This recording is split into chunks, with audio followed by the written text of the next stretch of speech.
The Dragon's Tale, Chapter 4, End to Beginning. The end of one story is the beginning of another. Though the mask is lost, the dragon's soul still endures, waiting, biding its time to be unleashed again, to return to the Nexus. Even to this day, dragons continue to haunt our imaginations. And this dragon is the reason we both respect and fear their power. If the dragon were return, would it seek vengeance on the ones that have wronged them in the past? Or will they seek a new path with whoever they find to wield their power? Would they even be able to tame the inner strength of the dragon? It may have even returned as we know it. This is a story yet to be told.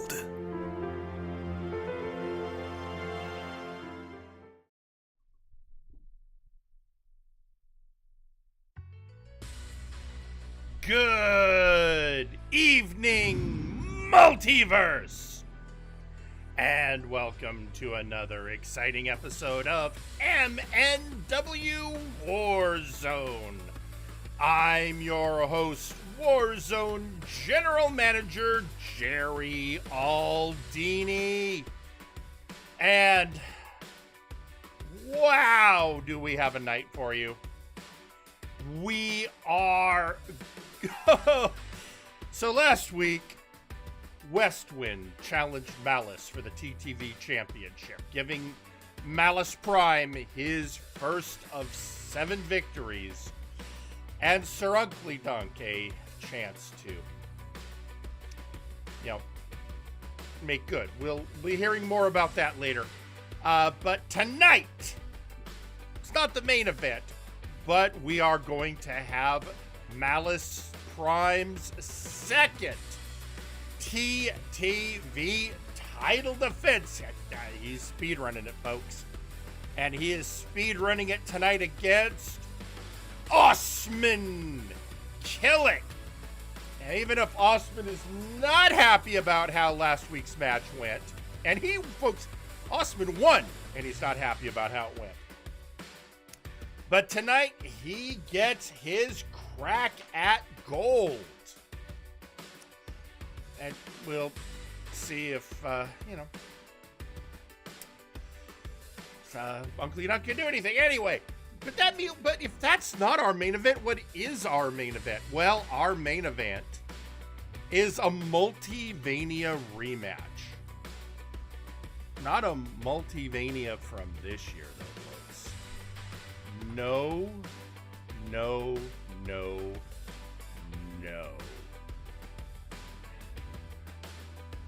Because our VI Pharaoh, Azir Turan, put out an open challenge. He wants to prove he could legitimately win a match after TJ the Mint Gable's comments last week about his win over Dagrick being cheap. He put out an open challenge. And folks, a voice has answered. Who is it? Part's a surprise. And, well, we have a lot of other... It is a weird and wild night. We're going to see some people returning tonight we haven't seen for a while.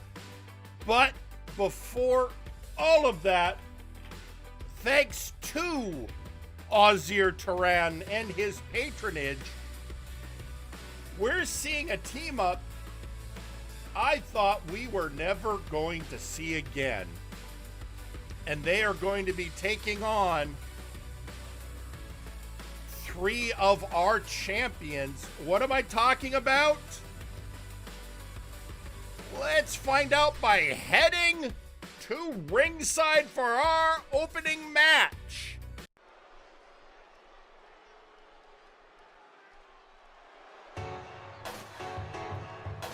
Your opening match is a trios match.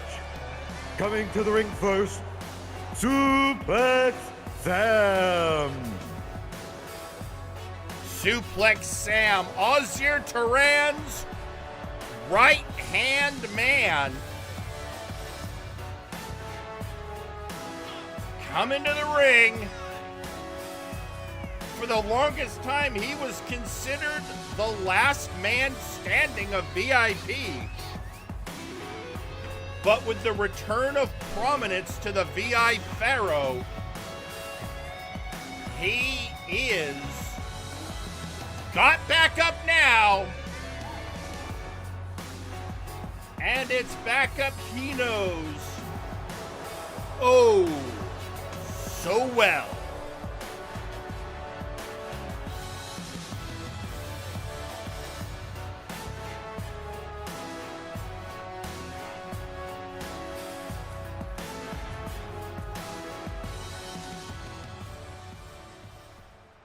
And introducing their tag team partners,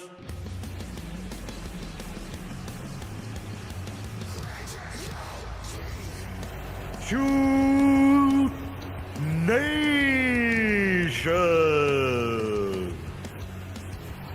That's right, it's Devin and the Scorpion Jack Abbott, Shoot Nation, folks. Suplex Sam was a founding member of Shoot Nation.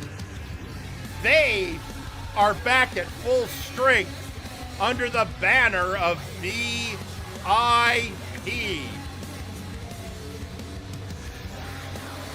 And they're going to be facing, well, the people they all want to face the most.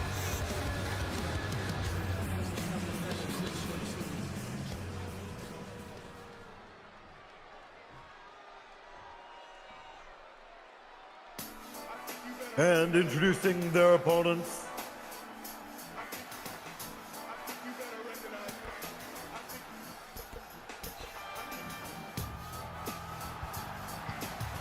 the Absolute Unit. And look at all that gold. It is your multiversal heavyweight champion, TJ the Mint Gable, and your multiversal tag team champions, Adonis Washington and Forrest the Fortress Wade. This is the year of the units.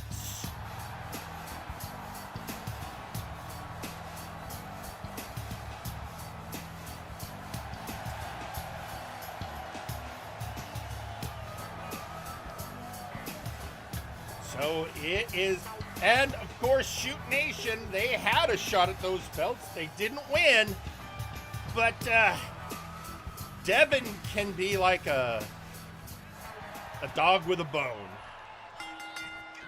But we are starting out with Adonis and Sam.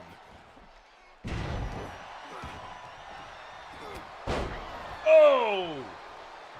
They're coming out fighting, folks.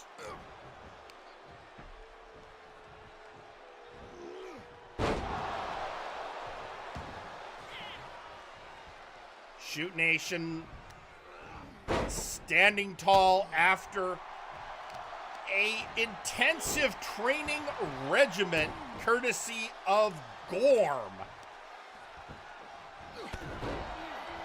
Gorm, who is now tagging with the Dagger Daggerick.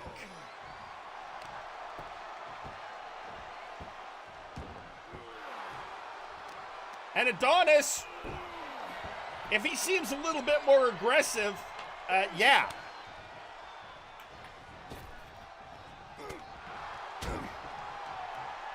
And hoisting Sam up is Forrest Wade.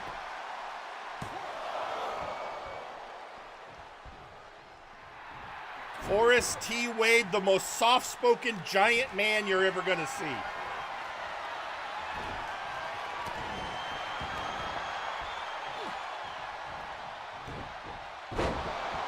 Oh! Doing a suplex in front of suplex.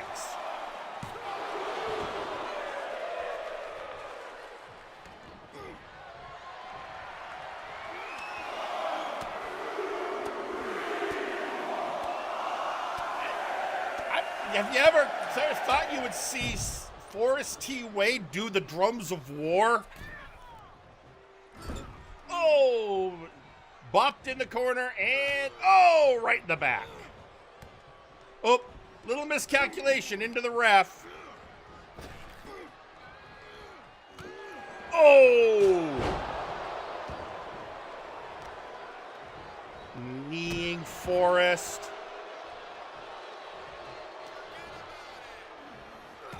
Oh! Elbow strikes. This is back and forth. This is becoming a hot rivalry.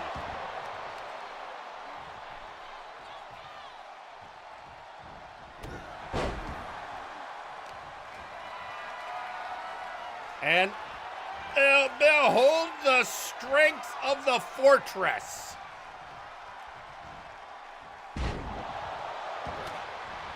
Oh, cheap shot by Sam. I don't know if he thinks it was done by Jack or it's just the first person he get his hands on.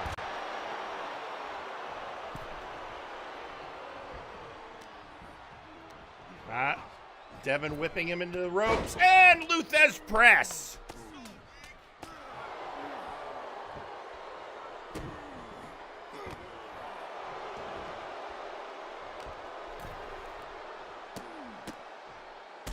Oh, boots to the face.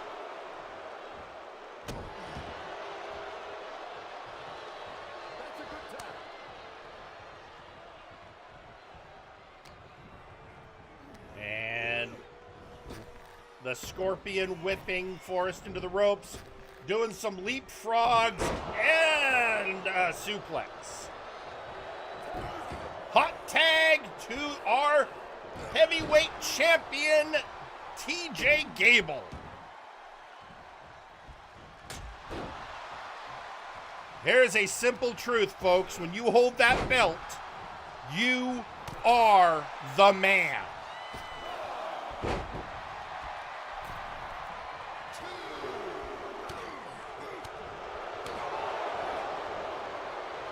And Devin with a power, or not, sorry, Jack Abbott with a power bomb.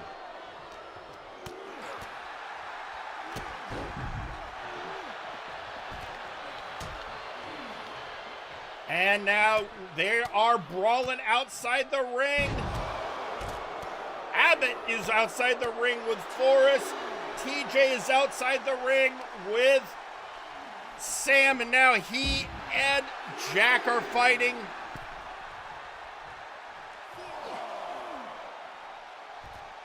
Oh! Right in the Golden Gables.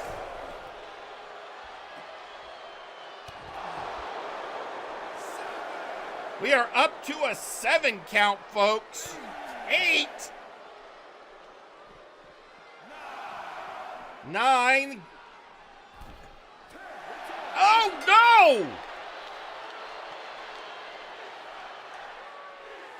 no! As a result of timeout, the match has been ruled a draw. Well, they got this is when you know the rivalry is red hot, when they're more interested in beating the hell out of each other than they are in winning the match. Double count out. That's a draw in our opening match. Oh, it's going to be a crazy one. It's going to be, as my old tag partner said, it's going to be cuckoo for Cocoa Puffs. Now, we talked earlier about Malice Prime holding the TTV championship, which if he can gain 7 victories, 7 successful defenses, he gets the gift of chaos, which will give him a shot at the Multiversal Heavyweight Championship. One down, but our Sawyer told Sir Uncle Dunk that he would pay him, he would give him back some of his money if only he would help, provide some assistance. Give Malice a little leg up as only Sir Uncle Dunk can. And last week, could have gone better. I'll be honest, could have gone better. As for how does our Sawyer feel about things? Let's hear from our Sawyer. So a certain outlaw has been saying a few things, and well, I feel like I should nitpick at that thing first. Now, my contempt for you, outlaw, has not diminished in the slightest, though it is good to see you out of the asylum with a more coherent sense of where your ass is from your face. But to say that I am putting the screws on you and Uncle, now that's just paranoia. I will pay Uncle if he does a good enough job. However, speaking of you, Uncle, your performance is, shall we say, needing lots of room for improvement. You showed up, got in Westman's face, got smacked around a few times, failed to throw or land a single punch or kick or headbutt, and you got thrown into a table like a bitch that was by the entrance. Now that's not exactly ex-championship material, is it? Even a bloodthirsty outlaw should be able to throw a punch at least. But, Uncle, you did at least appear, so in terms of payment, let's just say that you would get a quarter of what you should have gotten. This is not me screwing you over, Uncle. This is me putting incentive on you to do better, just as much as an outlaw's wife is putting incentive on you. So, Uncle, do better. Don't just expect low effort, high reward. You need to make sure Malice retains and gets his defenses, or you won't be getting your precious money. And circling back to the original outlaw, it seems clear to me that you want your pound of flesh, I want my retribution, and the only one that's not paying up, the only one that keeps disappointing both you and me, is Uncle. I will promise you this, outlaw. You'll get money and you'll get blood. That I will make undisputed.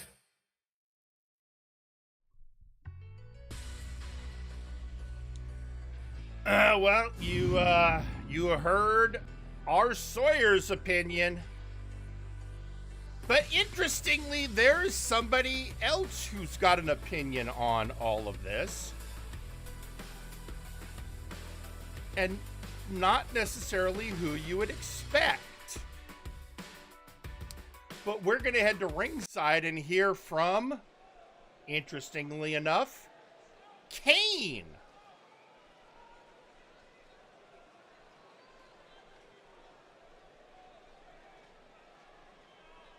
All right, I know we all just heard from our Sawyer talking to Theron and Sir Uncle Dunk, and I want to say something, and I want to be very clear. I despise Sir Uncle Dunk as much as anyone else in that locker room. But as much as I dislike the rotten bastard, can we agree that what Theron and Sawyer are both putting him through constitutes torture? I'm serious. Actual torture. Sir Uncle Dunk may be a low-down, rotten bastard, but he's already been suffering. Does it have to be compounded by a Terminator and a sleazebag carny? I ask you, does it? I say no.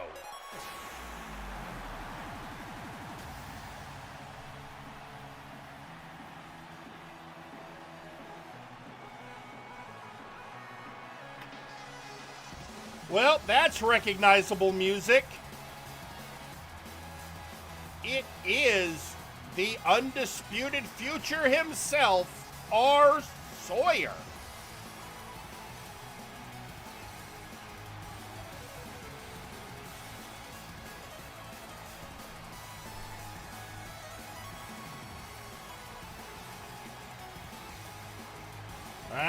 This is, I mean, it was probably going to be one of the two of them. I think for Kings, I think it's better that it's Sawyer.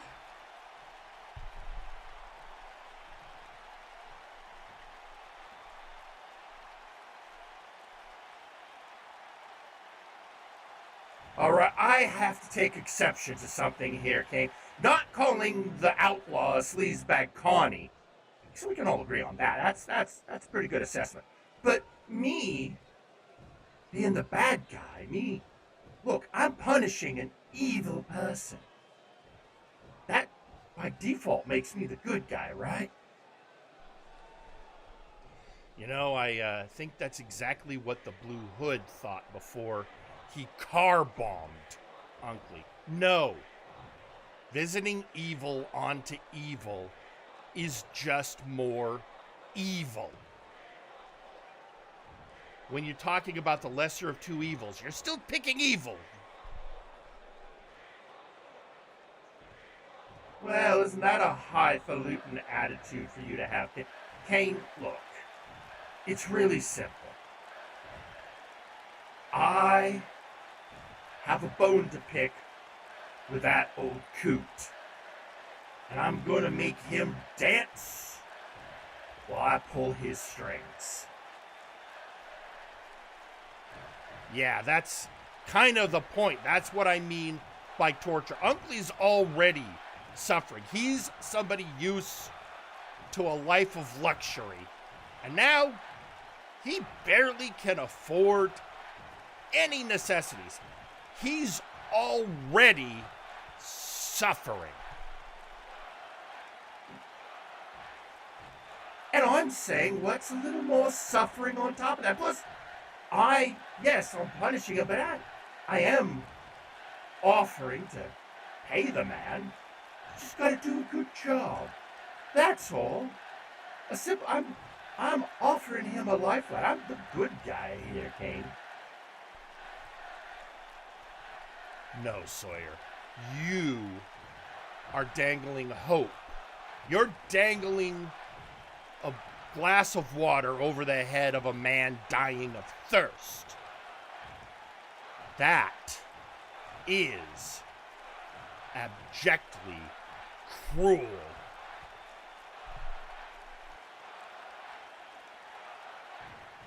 I agree to disagree, boyo. How about this? You just stay the hell out of my business. Let me deal with my, lackey. And you just focus on whatever it is Hero Time focuses on. Capiche?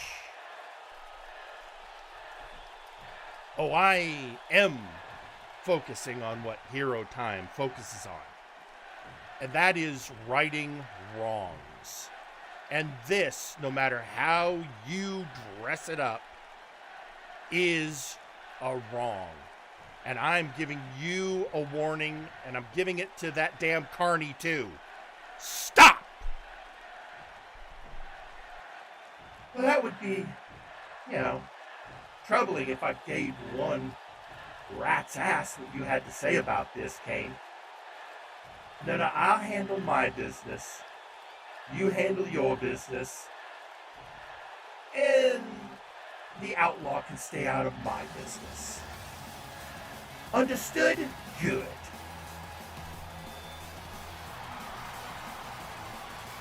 Well,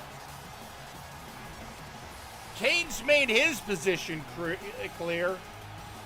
A hero through and through. And Sawyer is being very Sawyer. I have a bad feeling with some words said. I'm just waiting for the inevitable Theron commentary, because we all know that's coming. Also, interestingly, we got a social media post from another outlaw, that of course being Nakano Kirishima, saying, is Kane just physically incapable of not butting into other people's business? Last time it was over, who gets to use the word hero? Man's going to end up fighting every bad guy in the multiverse, me included. You're not wrong, Nakano. But I also think this is Kane we're talking about.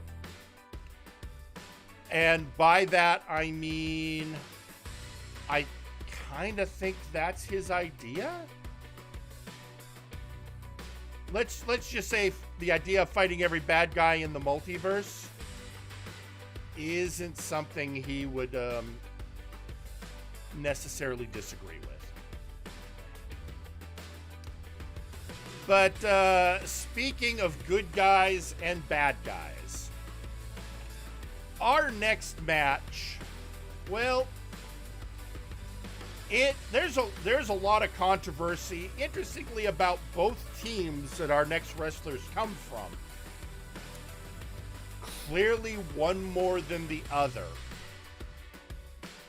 But the fact that there was a time when I do believe these two wrestlers were teammates. But, you know, I could go on and on, but there's a moment when you have to just let the actions speak for themselves. And by that I mean, let's head to ringside.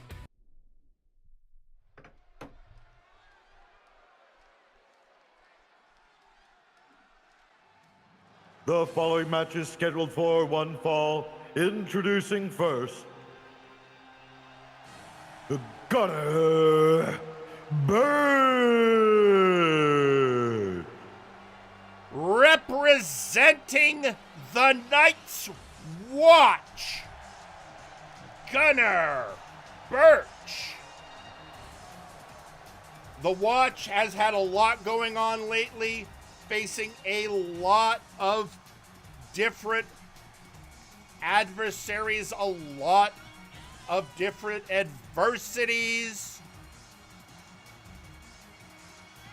And now, well, he's about to take on somebody who is part of one of the bigger controversies that has been going on in MNW since well before Multivania.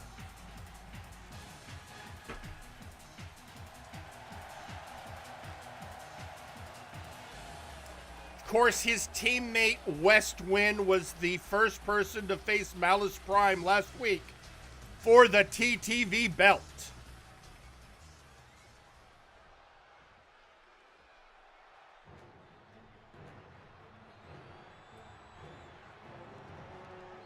And introducing their opponent, Glacius. And his opponent, the master of Street Lucha, representing the International Combat Club, Glacius.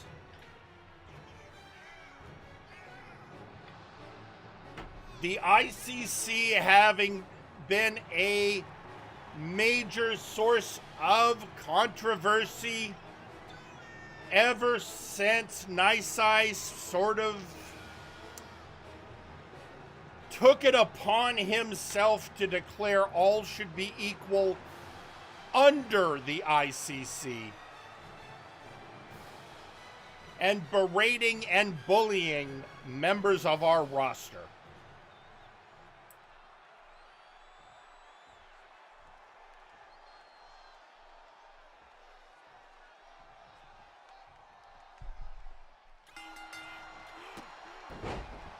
And right off the bat, a collision of a ninja and a luchador. And the master of Street Lucha coming out strong.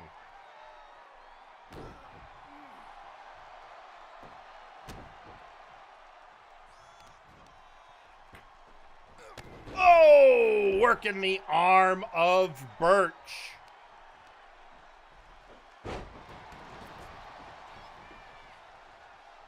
Pushing him outside, Birch goes after, caught by Glacius. And a reversal. Oh, sit down powerbomb. Hopefully they are cognizant of what happened. Oh, another sit-down power bomb.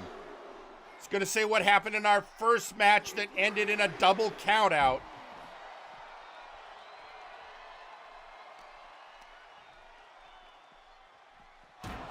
Oh! Birch back in the ring and taunting Glycerius to join him.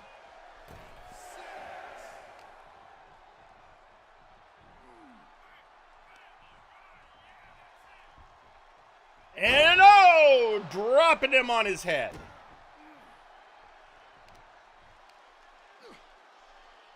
And hoisting him up, and another power bomb.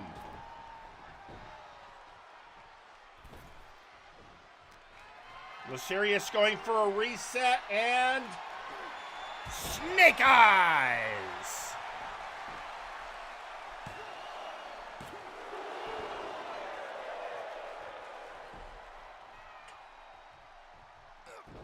Birch standing tall. Oh! Oh, reverse uppercut.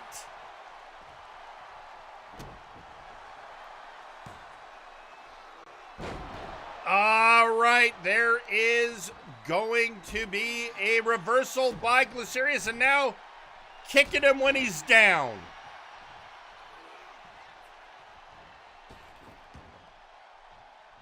And spinning him around the world.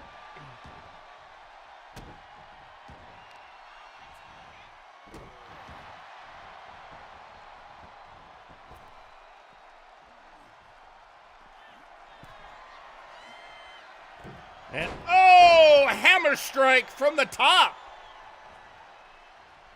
And now the cold shoulder.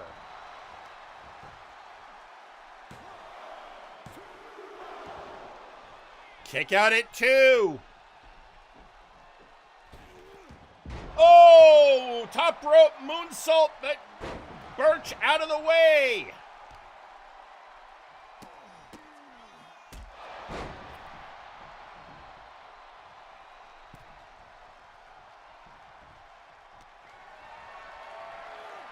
Holding him up again, and Snake Eyes again.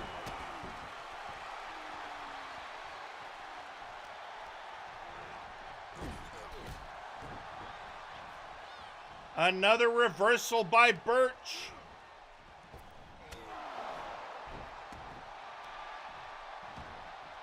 Rolling over. Oh, no, I was going to say rope break. There we go. His foot was clearly under the rope.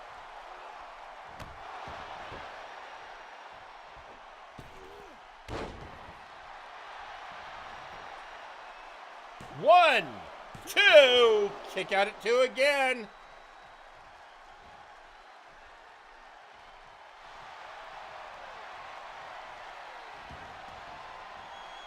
And getting him locked up in the frostbite. Birch manages to survive the frostbite. And again, out of the way of the moonsault.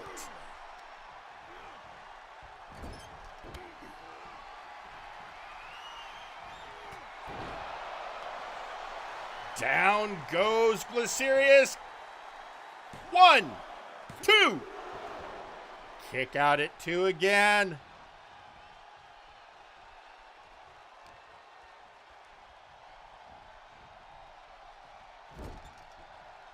Slammed his head into the turnbuckle and scoop slam. And now Birch is going uptown.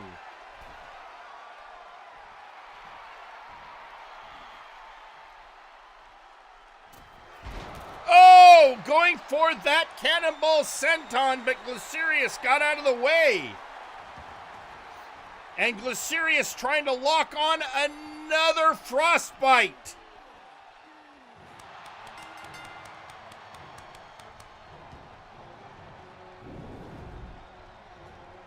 And your winner, Glycerius.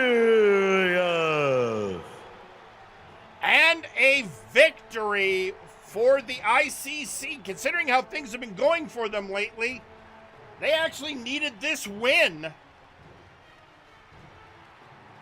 I can only imagine what this is going to inspire Nice Ice to do next.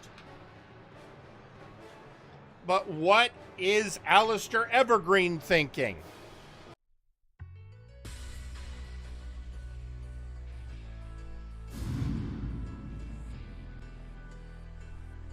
Folks, that match, a lot going on there, but we've got so much more going on, including we had some interesting matches going on lately and a lot of interesting questions, including ones surrounding one Adrian Driscoll.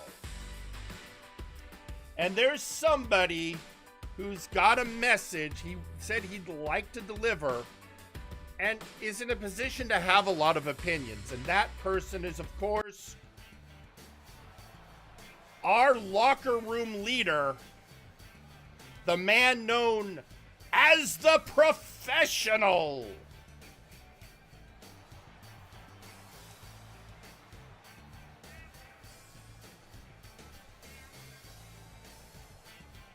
This is the one who has done it all.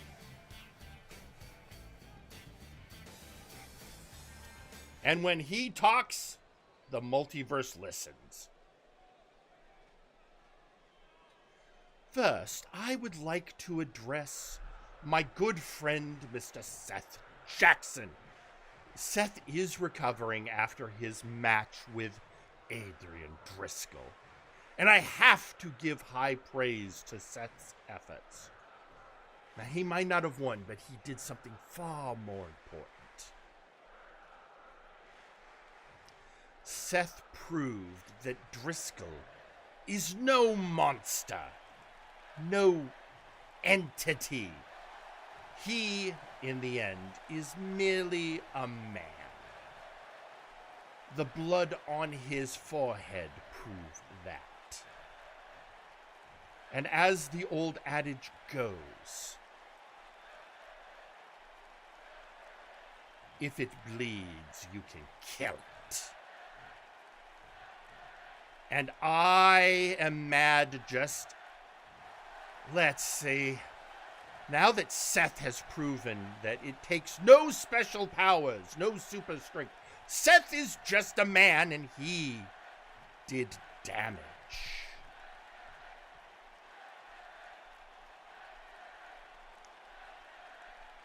And this has told me what I have to do now. Driscoll, you and I have unfinished business. So I am calling you out.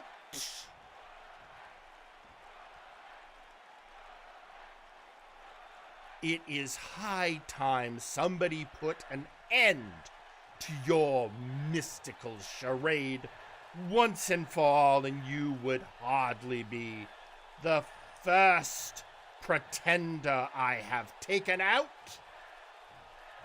And oh, I will show you the way out.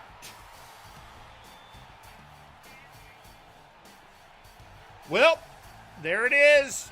The Professional studying the match and feels he can take out Driscoll. Calling that I hope he knows what he's talking about, because I've seen Driscoll do some creepy things, but I also know that the Professional is just that, a professional, and I trust his judgment. So if Driscoll accepts, I'll make the match. So Adrian, the ball is in your court. Well, with that, our next matchup. There's been a lot going on in the aftermath of Multivania. And Multivania saw the culmination of well, a blood hunt, which, you know, where a vampire selects a specific victim and hunts them down to drain their blood. And Jean Tristram did that to Jagger Blackthorn. Jagger, being no fool, poisoned himself. And now that poison is coursing through Jean Tristram.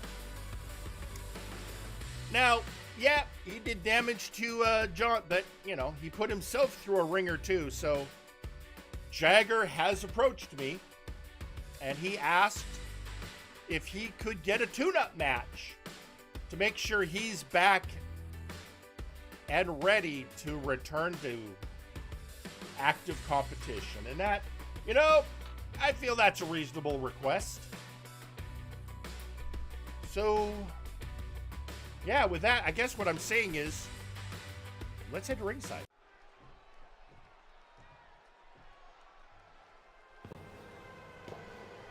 The following match is scheduled for one fall. Introducing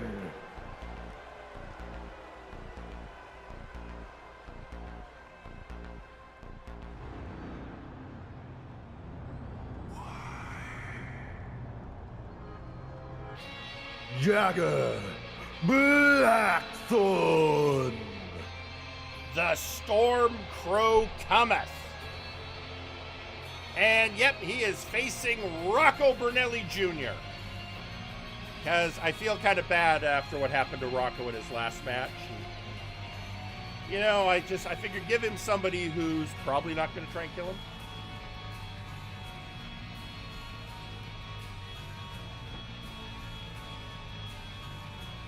Because, folks, I don't hold any grudge against Junior. You know, despite the long and sordid history his father and I have. Junior's doing fine. He'll be coming in here every time he gets a shot at a match. He shows up, he puts on those boots, he gets in that ring. And now he's getting in the ring with the Stormcrow, who wants to prove he still has what it takes to eventually take on a vampire. Yeah. Rocco, don't worry, I've got faith. You'll be okay.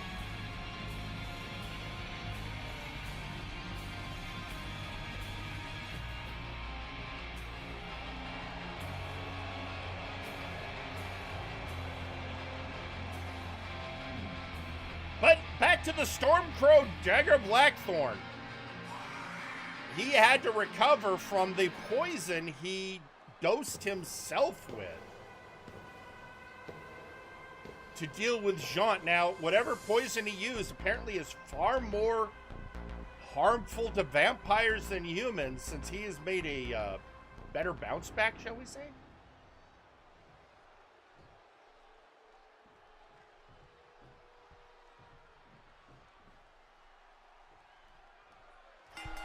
And here we go. And you look at that, Rocco coming out. Oh, never mind, jawbreaker. Oh, reverse bulldog. Or reverse sidewalk slam. I mean, you decide. Oh, down he goes.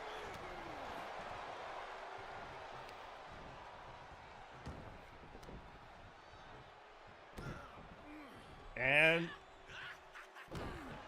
oh, Jagger working over Brunelli's knee. Brunelli with a reversal. Okay, you got him down. Can you capitalize, Rocco? Elbow strike. That's doing good, kid. Yeah, keep it up, keep it up. All right. Putting him in a hesitation suplex. And down he goes. Decent form. One. Oh, and scooping him up. Hoisting him up. Oh! The agility of the Stormcrow.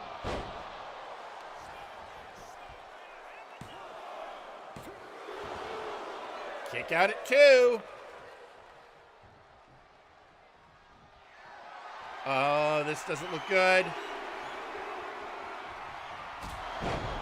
Wave Buster Kick.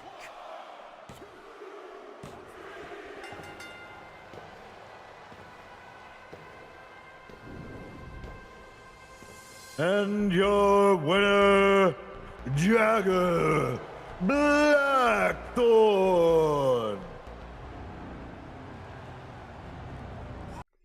And there you have it, folks. Victory for the Stormcrow. And, decent job, Rocco. A 7 out of 10.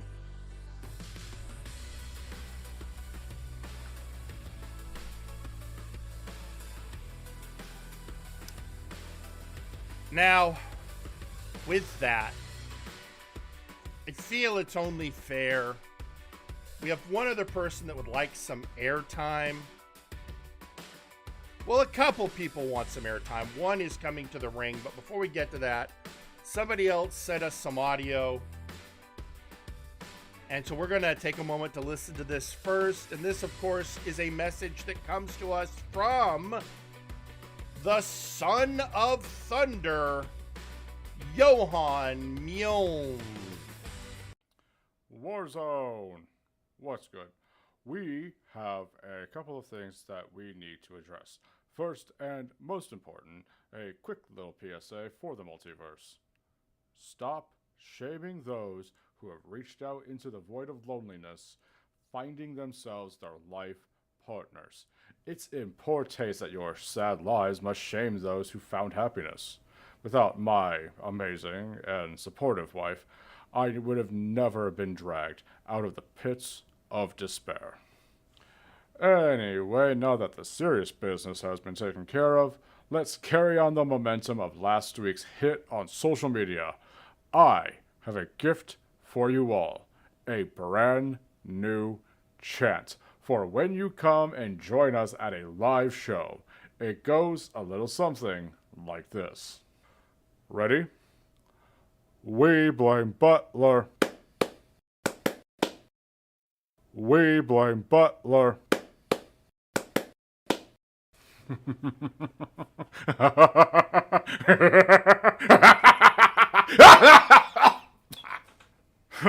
That one actually got me.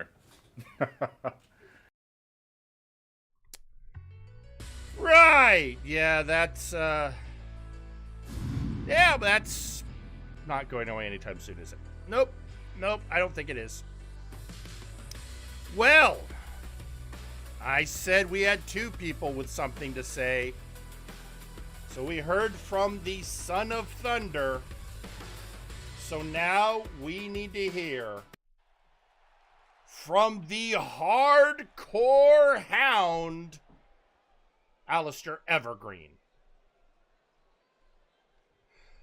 This is important. I don't want to be frivolous. This is actually important. This has nothing to do with taunts. This has nothing to do with rivalries. This is legitimately a missing persons report. All right. Last week, we all saw Westwind challenge Malice Prime for the TTV Championship. And other than the little blip that occurred with Uncle Dunk, it was a good match. I mean, yes, Westwind didn't win, but overall, it was a good match. We can all agree on that. Unfortunately, that was also the last time I saw Westwind. He has not appeared for any training sessions with Gunnar and I. And I'm beginning to get a little concerned because this isn't like him. He doesn't go MIA. He doesn't check in. Westwind is solid. You can depend on Westwind.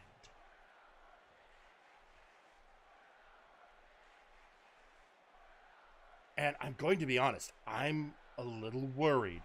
Now, I heard the professional earlier in his challenge to Adrian Driscoll. And I think that's great. Because we all know Adrian Driscoll has certainly been a pain in my ass. But my concern is that Driscoll had been trying to tempt Westwind. And we all know what happened to the professional when Driscoll tried to tempt him and he got rebuffed. Professional was the prisoner of Driscoll for months until Seth Jackson rescued him. So you can see why I am understandably concerned. So if anyone has any idea where Westwind is, I would get Seth Jackson if he wasn't still in the hospital. So if you have any information, please let me know. Well, that's troubling. Because in the end, that is a member of our roster unaccounted for.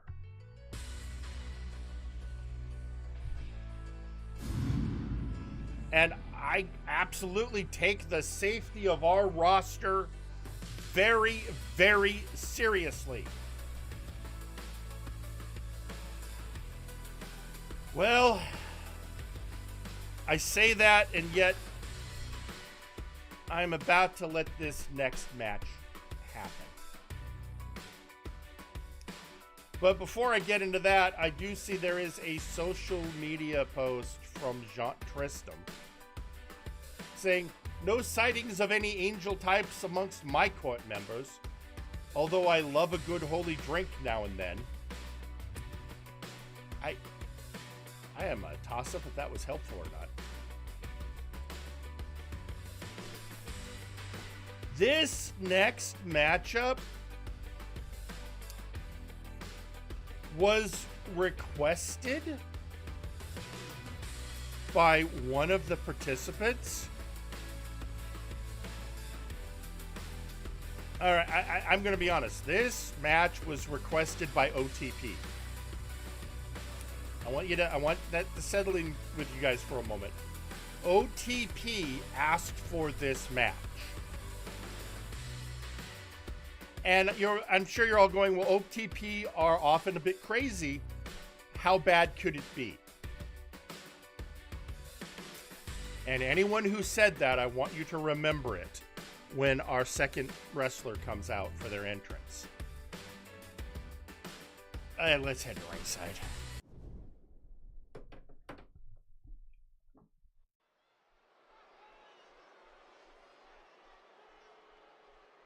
The following match is scheduled for one fall.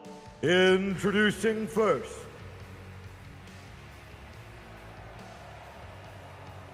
registered and on. It is Florida Man. And he recently made a message about maybe he and Crockvor need to start thinking outside the box.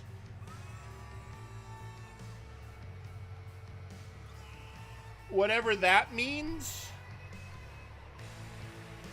I don't know how much more outside the box you can get than this guy.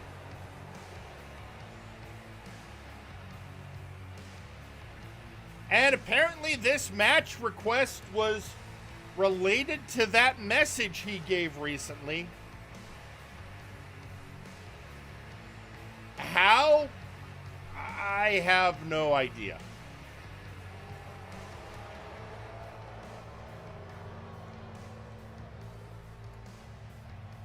And by that I mean, look who he specifically challenged. And introducing their opponent,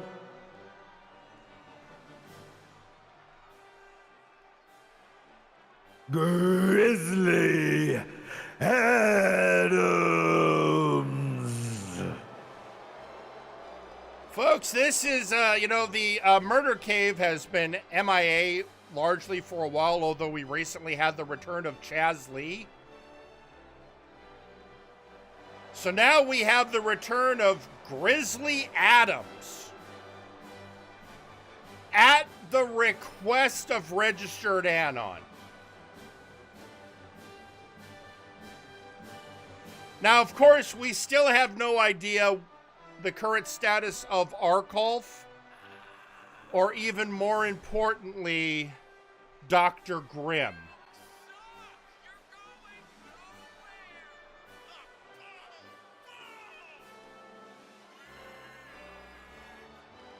So, Anon wants to fight a member of the Murder Cave and a man who has been the embodiment of war itself. Oh, and you may not realize this, he's a werebear. He doesn't transform often, but when he does, oh boy.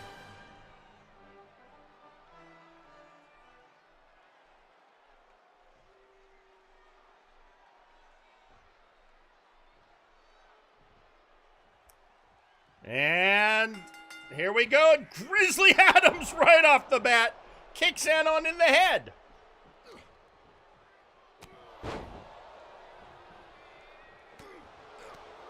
And Anon is fighting back, and not very well. I am getting reports from ringside. Anon is giggling.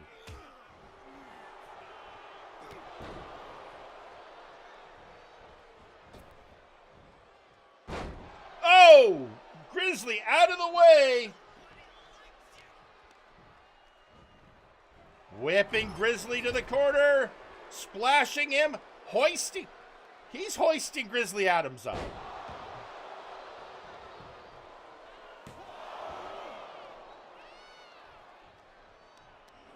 And again.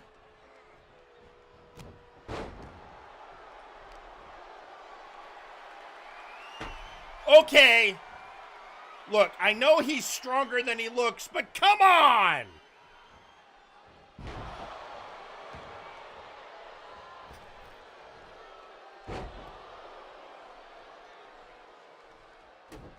And apparently this is what Anon is saying. Apparently he is going, come on, Grizzly, show me what you got. And Adams is obliging.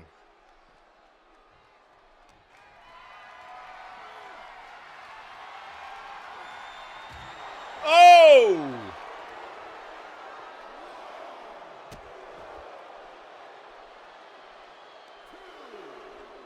And oh, Enziguri on the outside. Bouncing Anon up those ring steps.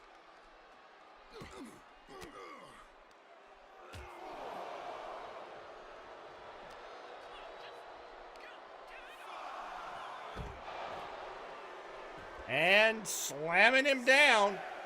We're up to a 6 count. Anon gets back in the ring. Here comes Adams.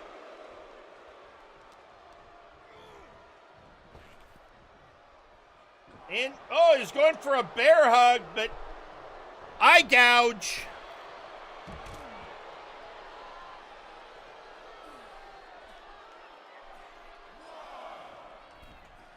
And we're back outside. Oh, Adams. Folks, a man that size, and he likes to go to the top. Oh!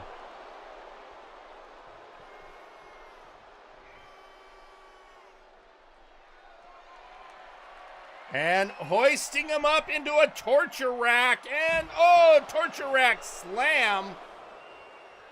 Torture rack neckbreaker, or as we like to call it, the Grizzly End.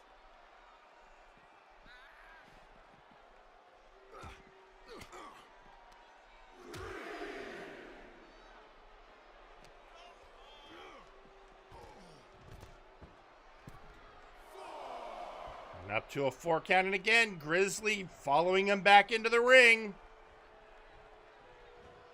Are you pulling his hair? Anon, stop that. Just because you don't really have any. Using a rope to assist in some knee strikes on Adams.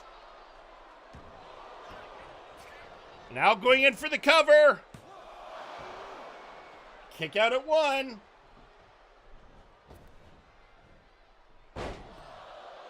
Going for a splash. Now what?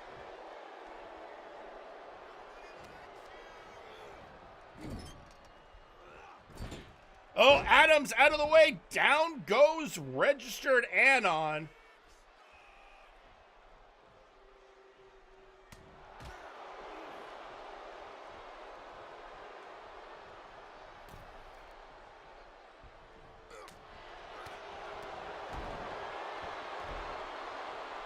Oh, got him leg locked in.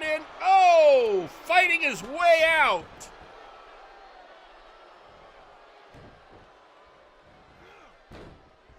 Going for something, it didn't work.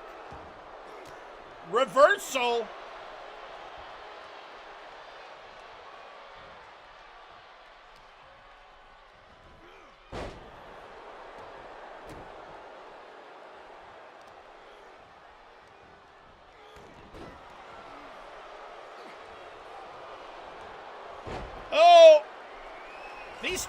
Oh, there he connects.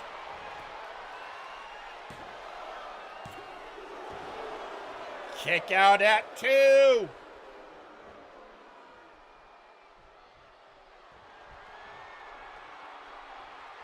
And again with the grisly end.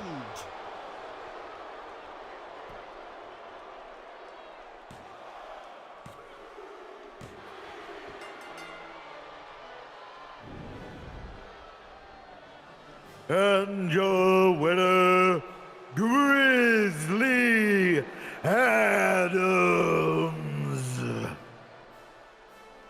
Well, there we go. Welcome back, Grizzly Adams. Kind of shaking his head. Even he isn't 100% sure what just happened.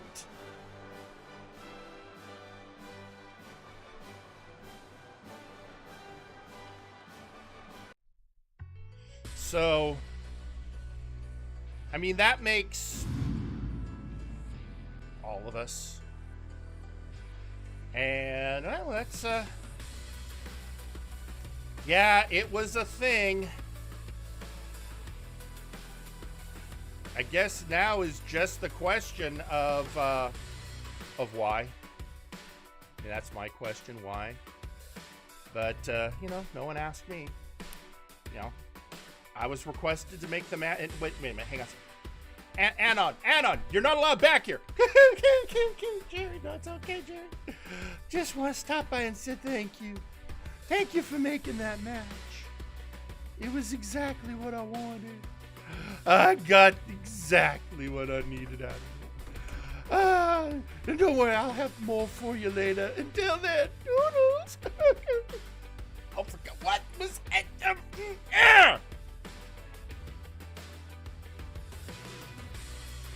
All right, well, that was disturbing. And we got a couple of social media posts during that match. The first of which came from... Hey, I gotta find them again.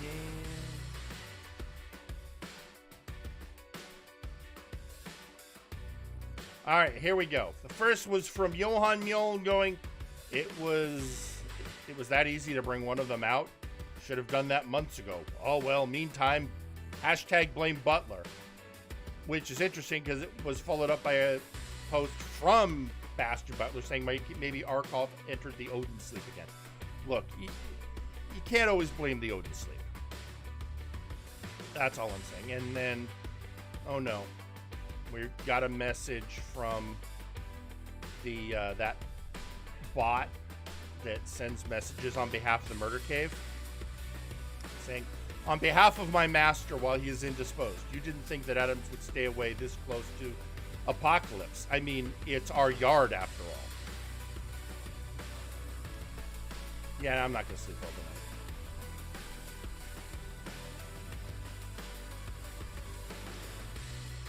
You know what? That's fine. That's fine.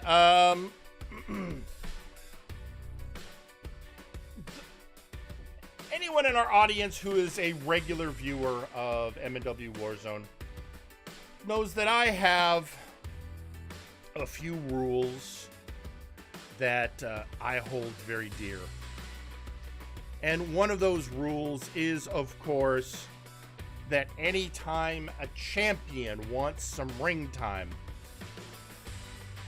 I'm going to give it to them. And while this isn't precisely a championship, it's close enough that for that rule to apply. Because I'm, of course, talking about the Mega Money in the Bank briefcase holder, El Albatros.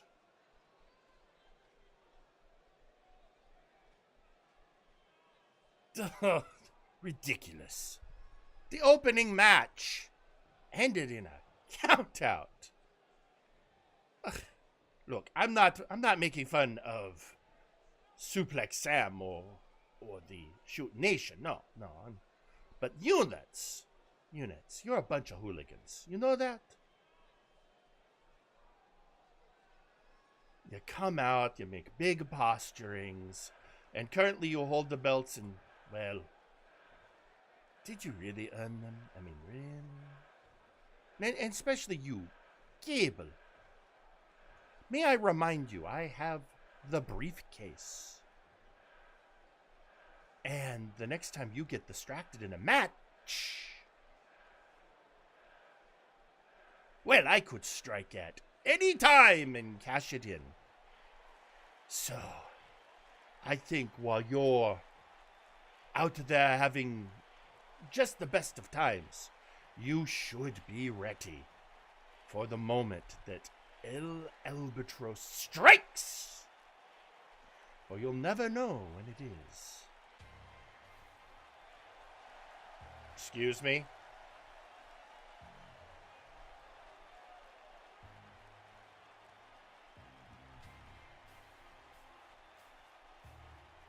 This is Minwanu, also known as the Wide Bastard or the Wide Desperado, which is definitely a nickname that flows better on page than it does spoken, but who am I to? You know what? I'll let people call themselves whatever they want. That's their business. The point is, Minwanu is coming out. Boy, look at that beefy boy.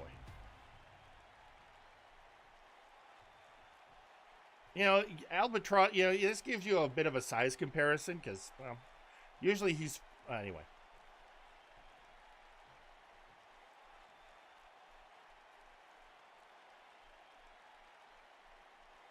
Oh, you're very amusing, Albatros. But I need to let you know, you have just been added to a very important list. In some ways, you should be honored. Oh, look at you, baby's first feud with a better luchador. Oh, great. Look, you lost to one chance, all right? So, forgive me if I don't find you particularly threatening.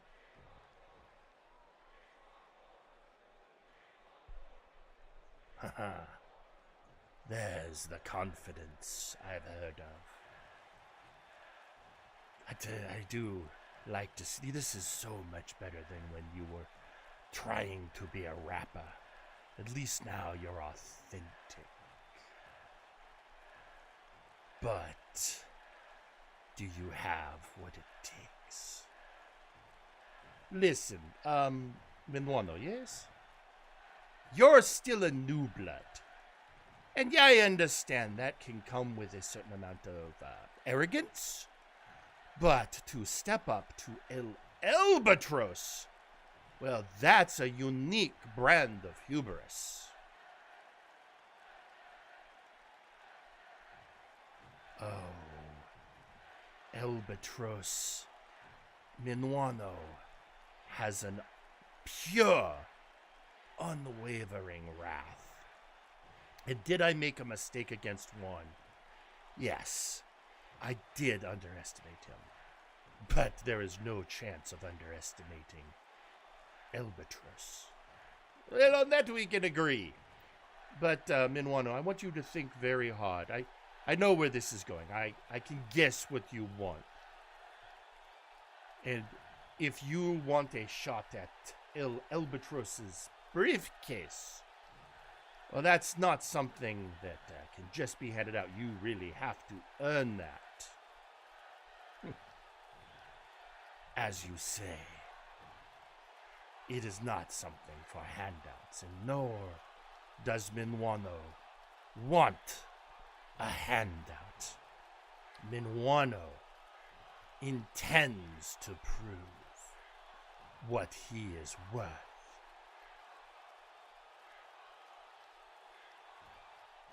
Well, there's something anyway. So, I'll tell you what, Minwano, why don't you get out of this ring and go, I don't know, pester Jerry for some match against them. Maybe you can get another match against Juan Gents, or I hear Rocco Brunelli Jr. is available. Either way, I need to see much more before I would even consider giving you a chance to unseat that which I so rightly won. But, on the other hand, I absolutely look forward to watching you try. Until much later, Minwano.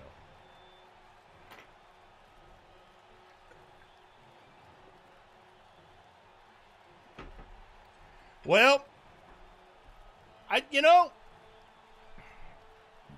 gotta give Minwano credit. That took some absolute testicular fortitude to walk into the ring and face a legend and demanding a match for the Mega Money in the Big Bank briefcase. Folks, the one thing that has eluded El Albatross throughout his career is the heavyweight title.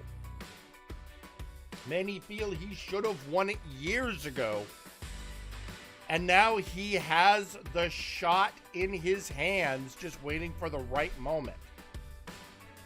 So it is going to take a lot, and I mean a lot,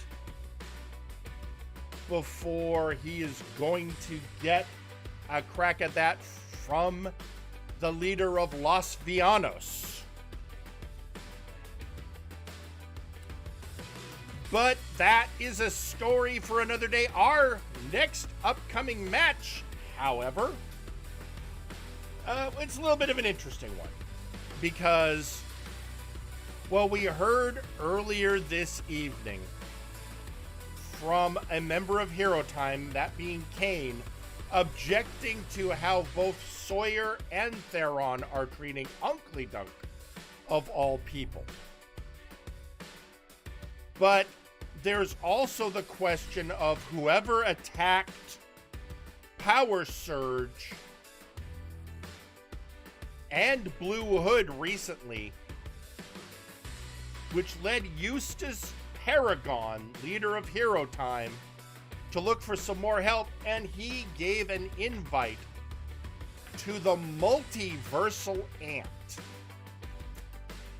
And Ant proved himself enough to get a trial period with Hero Time, but now Eustace wants to know, how well can the Ant work in cohesion with Hero Time? So he has asked for a tag team tune-up.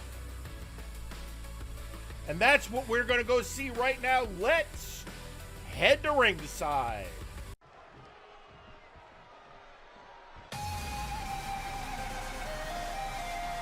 The following is a tag team match scheduled for one fall. Introducing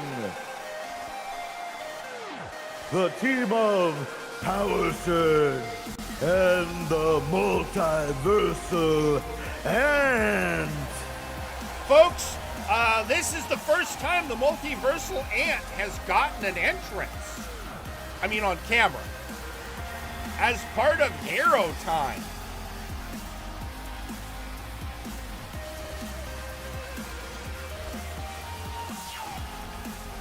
And he's going up, and they're going up against a couple of thugs. No, really, that's their names. That you've got Thug 1 and Thug 2. Couple of thugs.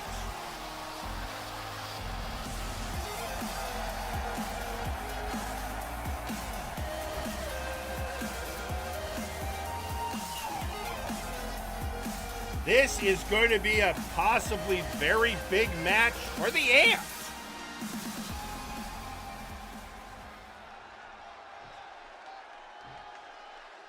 So that is, I do believe, Thug 1.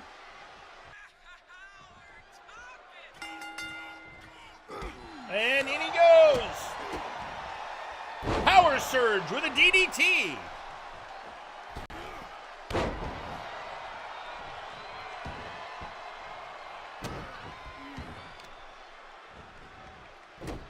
Power Surge helping out the rookie, possibly the rookie of Hero Time if this all turns out well.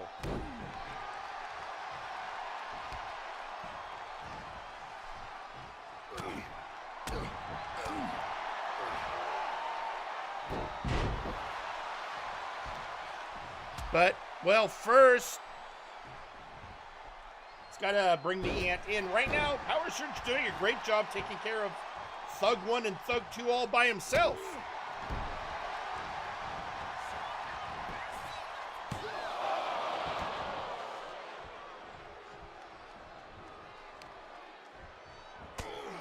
Oh, knee to the face. There, Thug 1 is having a bad time. And hey, here he comes, folks.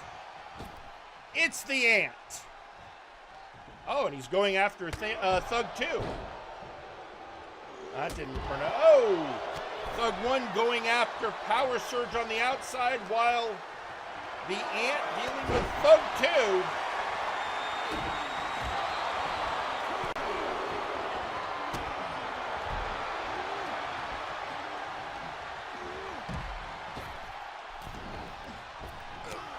Oh! Down goes Thug 1 and an elbow strike from the Ant. That Ant is striking a pose.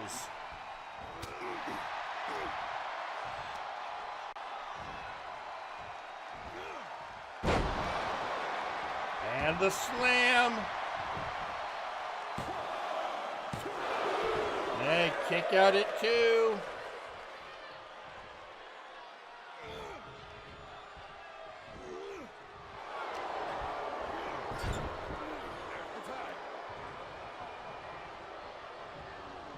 Oh, and they are double teaming the Ant. Oh! Now Ant has to deal with Thug 2.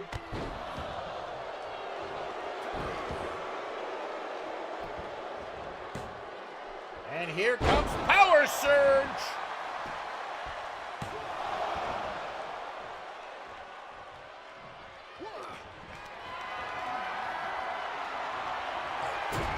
Getting that all-important pin.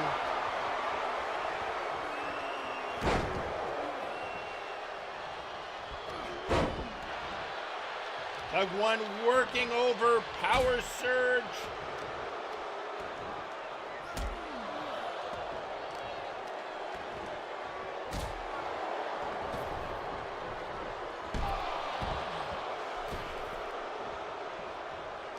Thug 2 taking out the multiversal Ant, but setting him up for that DDT. Thug 1 wants the pin. Power Surge was looking, I think, to pin to tag the Ant, but Ant's still down.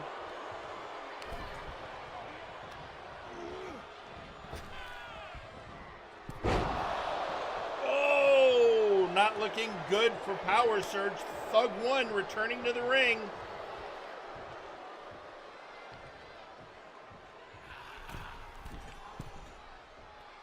Going to Brett's rope. Oh, shoulder block.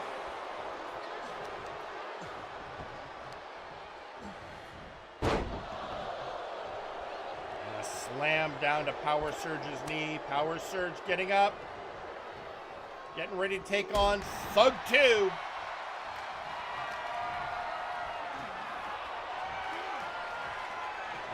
Thug 2, let him get some momentum. You never want to let Power Surge get some momentum.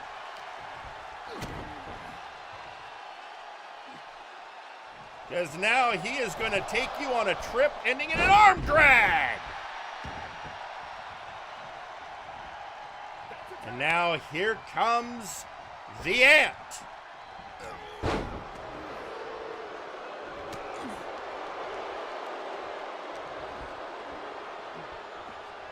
And slamming him into the turnbuckle, hoisting him up. Oh, things aren't looking good for the multiversal Ant. Oh, slammed into a small package. Kick out at 2. Wisely rolling to the outside apron. Oh, no, he didn't go outside. Now he's outside. And not the way he wanted to. As Thug 2 drags in Power Surge. But while he was dealing with Power Surge, the Ant recovered. Oh, hoisted up again, floated over. Chopped down at the leg.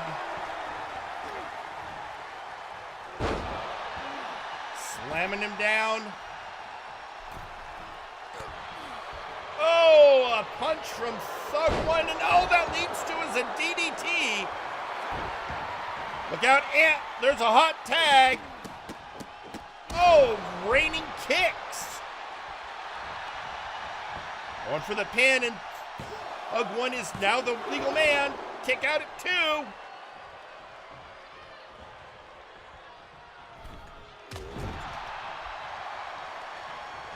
He's just daring Thug 2 to do anything. And instead, he's tagging in his partner.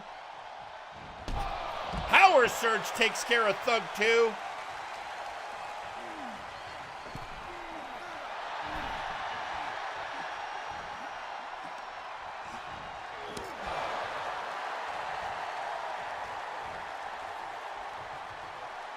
And oh, what's he got going on here? Oh!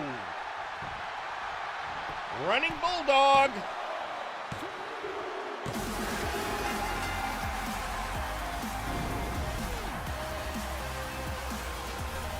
And your winners, Hero Time.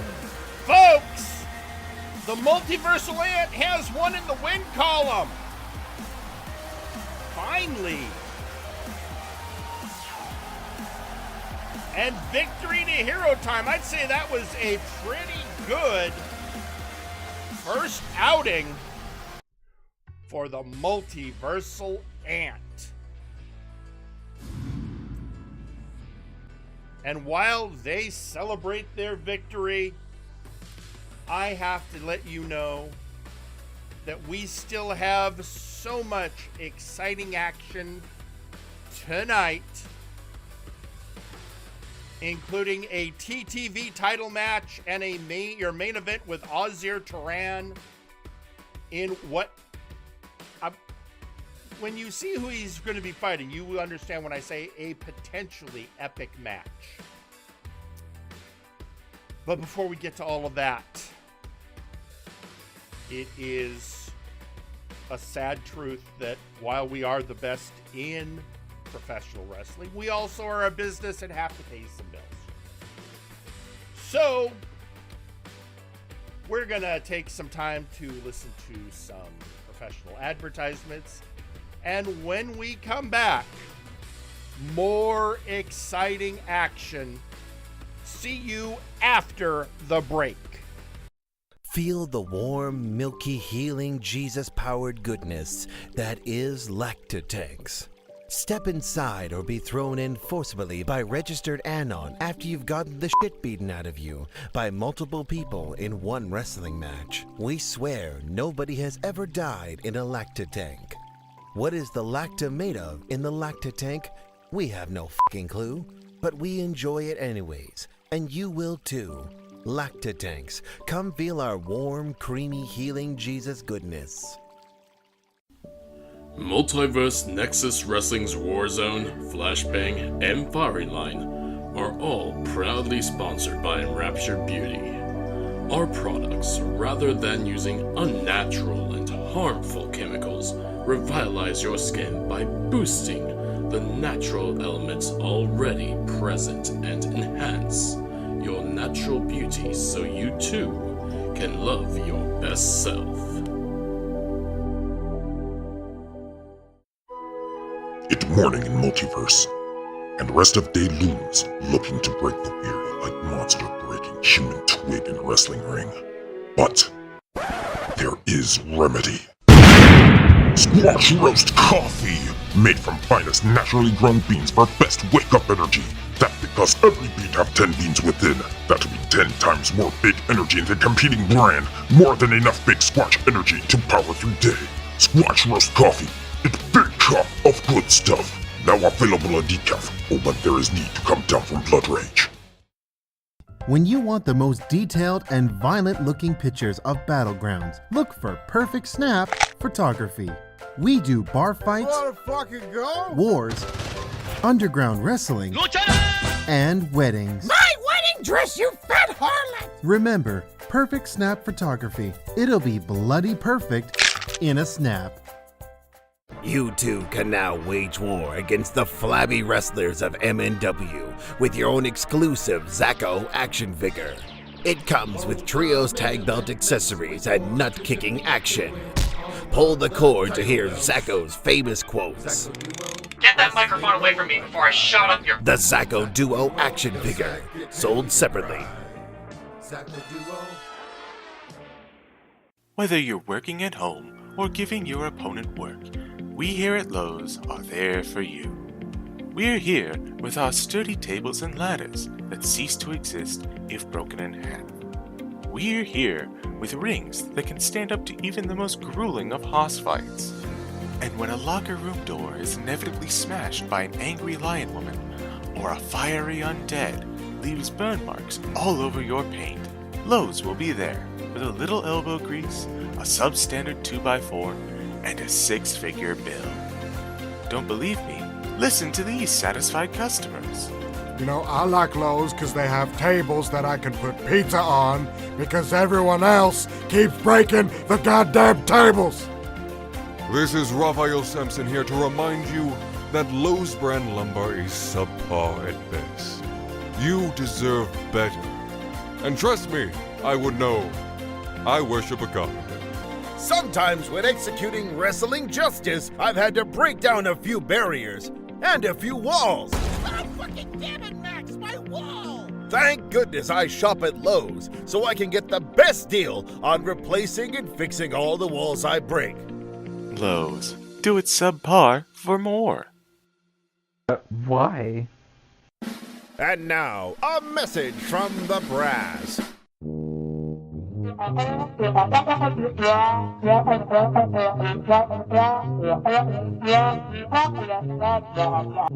This has been a message from the brass. Have you or a beloved faction member suffered from a preventable workplace injury, jobber discrimination, threatening lawsuits from VIP, or harassment from Trashman Jones? You may be entitled to financial compensation and physical retribution. If so, please call Gorwheel & Associates Law Firm to schedule an appointment. We handle all cases, whether they be civil litigation, criminal litigation, or a backstage beatdown. We understand it's tough out here in the Nexus, and you need someone to both watch your back and break the other guys. So call 1-800-NEXUS-DEFENSE. And remember, you don't pay a fee unless we get blood and money for you.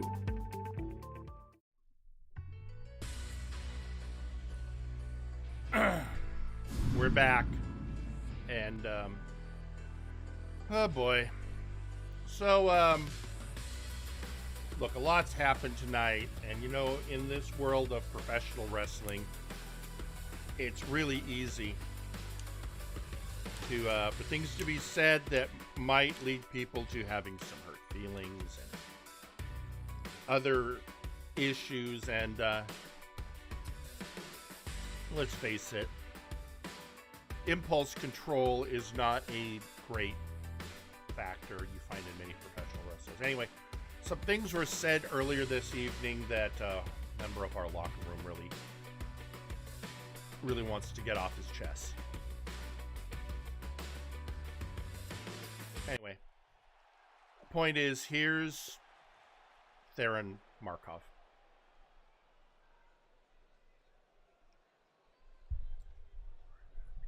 First off, who y'all think you're calling a carny? Look, I get it. Y'all look down on me. Everyone always has. But you can insult me, you can degrade me, but y'all gotta deal with me. And that is a truth.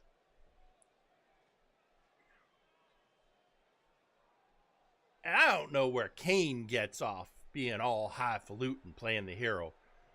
Because I seem to remember I already beat his ass in a death match. But there is one thing that Kane and I can 100% agree on. And that is that our Sawyer should be concerned. Hell, he should be afraid. Because old Theron Markov gets what he's owed from the people who owe it. And let's call it what you called me, a carny. Well, I'm not going to accept anything from some carny middleman, Sawyer. Oh, okay. This is rinse and repeat from the beginning of the show, folks.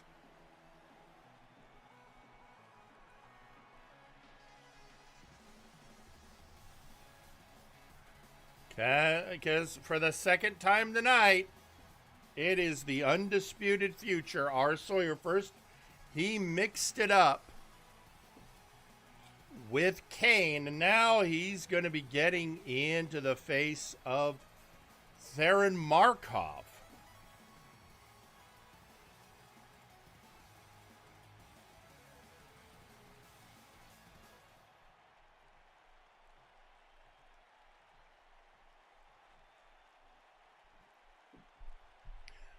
I cannot wait to hear what he has to say.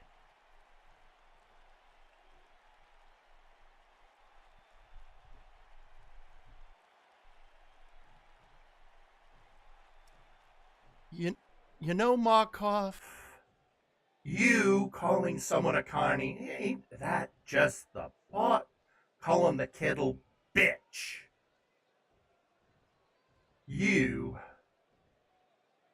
What? I don't get where this pride comes from, Markov. Oh, you don't know where the pride comes from, huh? Well, let me make it clear for you, son. I get what I'm owed. And I am owed by Unkley. And you give him a job and then you dangle the pay in front of him? How do I get my money?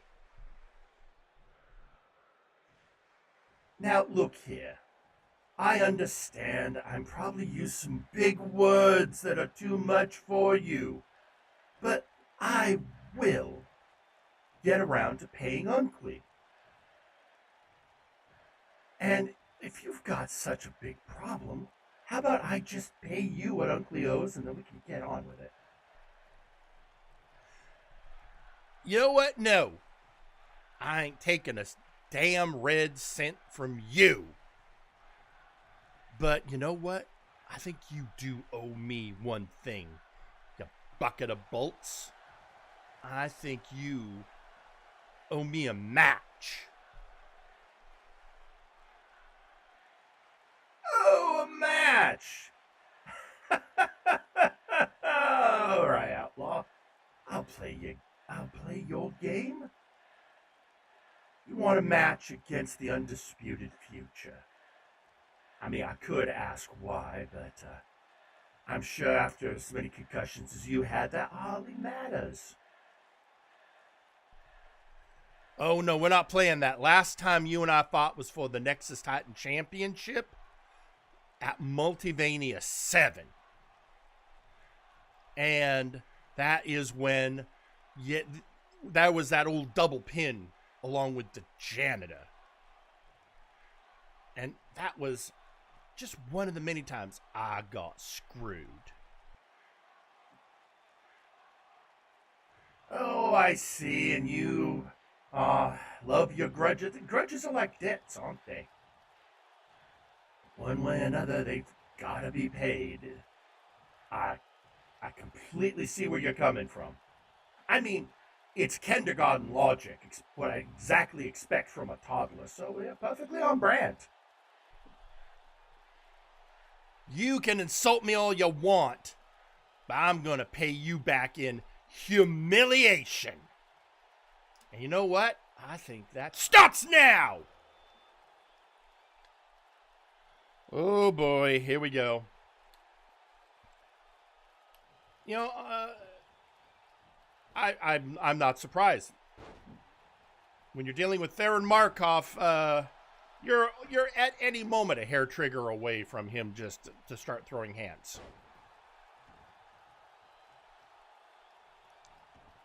And here they go. Oh, and now Theron, for all his thinking, is getting his head pounded by a Terminator.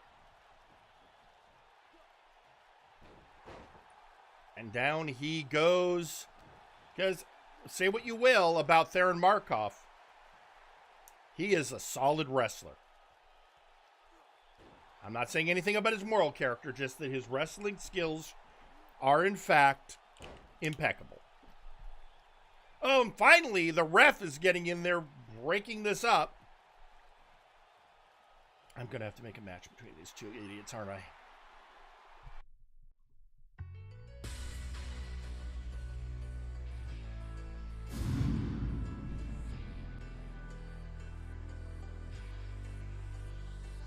Well, folks,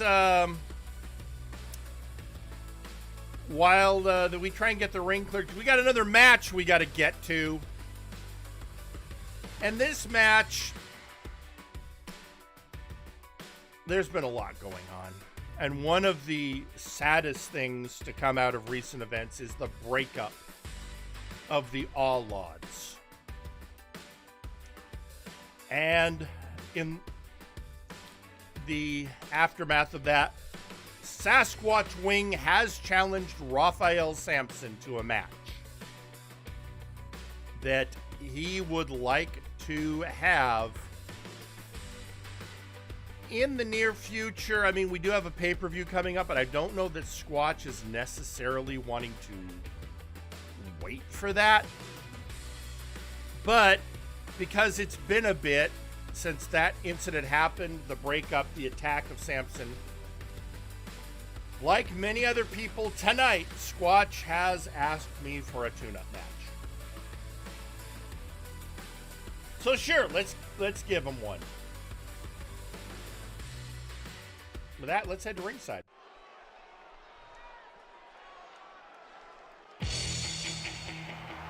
The following match is scheduled for one fall. Introducing Sasquatch Wing.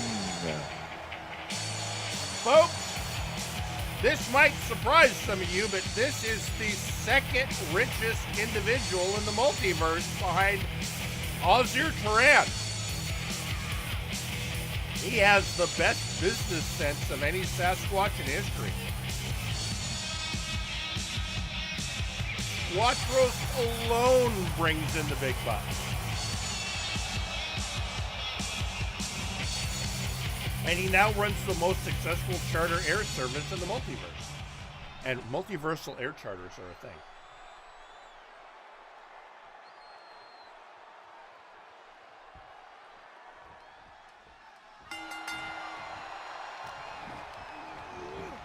And he's going against whoever this is.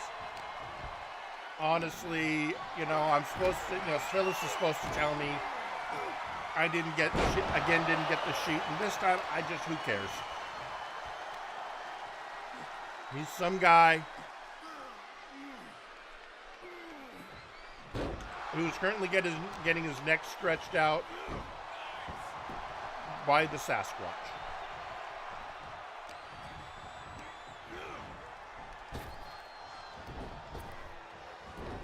And look at the agility and the height on those leaps of Sasquatch Wing. And of course, It's Sasquatch wings, so of course there's headbutts.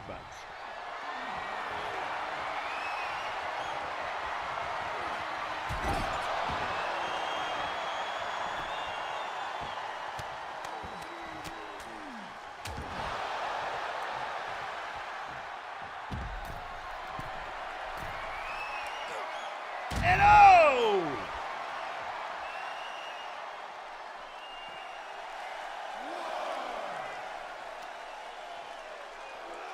And Squatch is lifting this guy up. Slamming him down.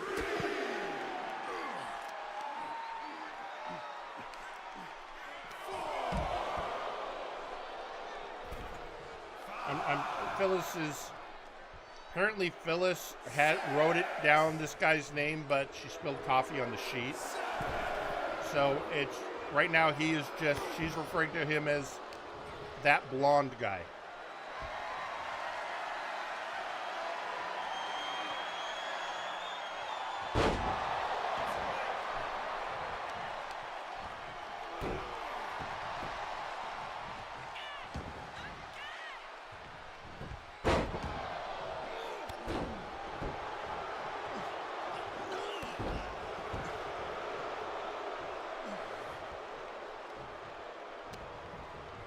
And watch, whipped in the corner. Blonde guy goes for it, and it hangs himself in the tree of woe. Oh! Gets a lung blower. I mean, hanging yourself in the tree of woe. That is some special aerial maneuvering. Let me tell you.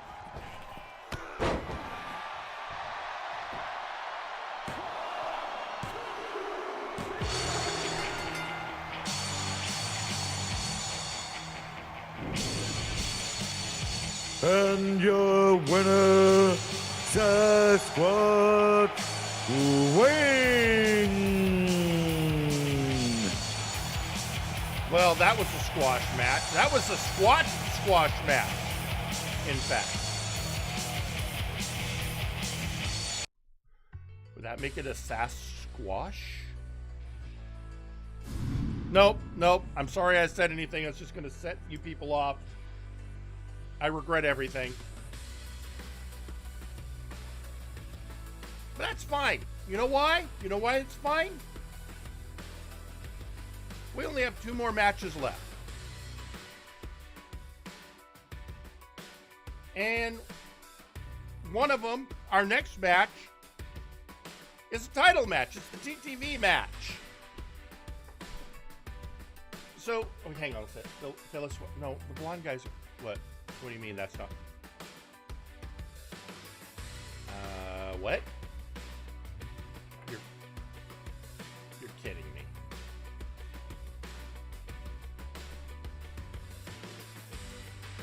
Okay, well, yeah, go. Wait a minute. What's going on here? All right, fine. Let's get a camera back there. All right, is there? Okay, well, let me get the feed. I got to see what's going on. So apparently, there's a fight going on backstage right now between Bastion Butler and Johan Mjoln. Apparently going on for a bit, and we don't know who started it, but with these two, who knows?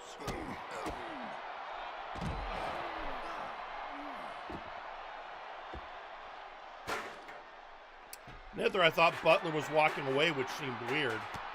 But it looks like he's setting up some party favors for later.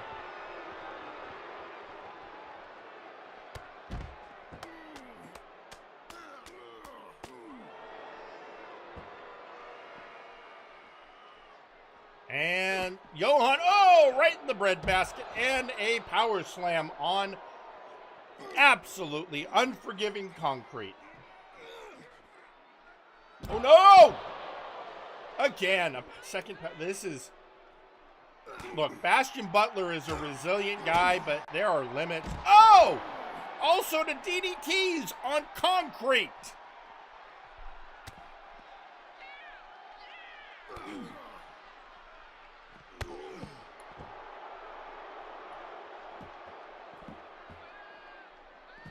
And taking Butler down again.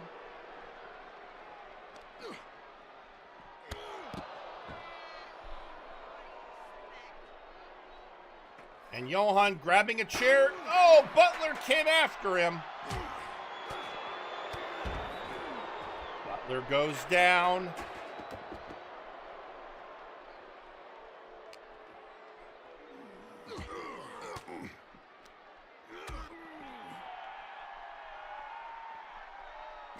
They are, getting some, hooks and kicks in from Butler.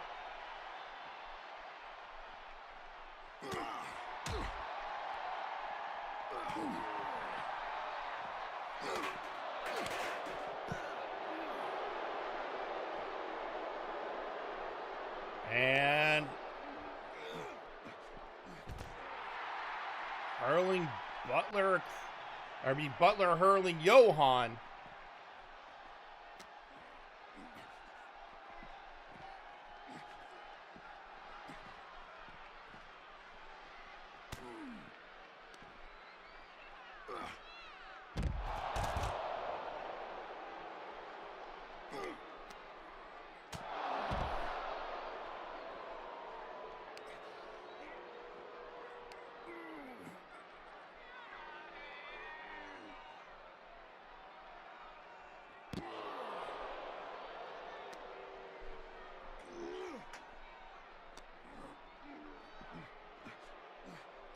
Hoisting him up and slamming him down.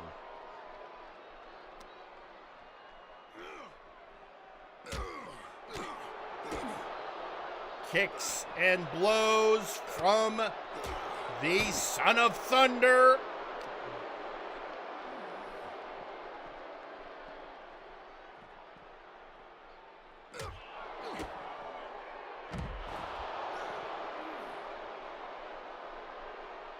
And what is Johan? Oh, he's got a chair. He's got a chair. Butler's down. Oh, Butler retaliates and gets knocked down again.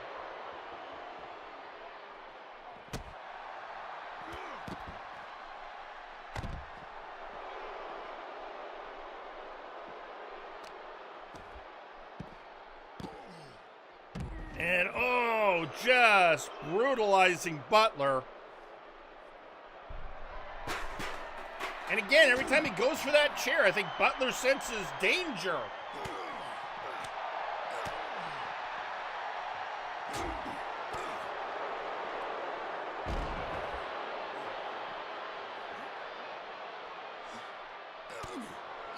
And oh. Hoist, and oh, another power bomb on the concrete.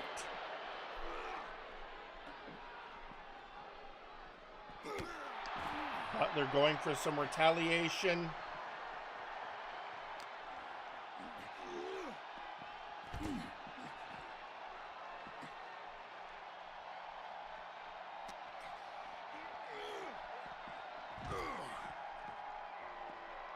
And Butler is, can he press this advantage? And down goes Mjoln.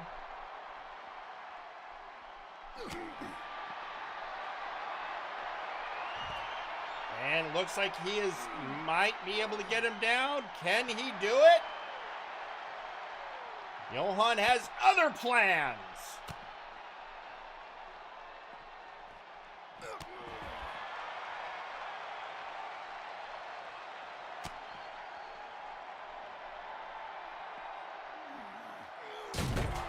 Oh, through that table.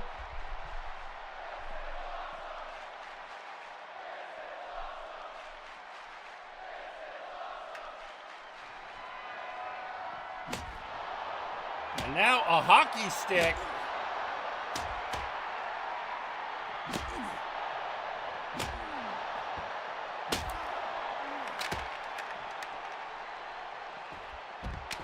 Leg sweep by Mjoln. Now raining blows on Bastion.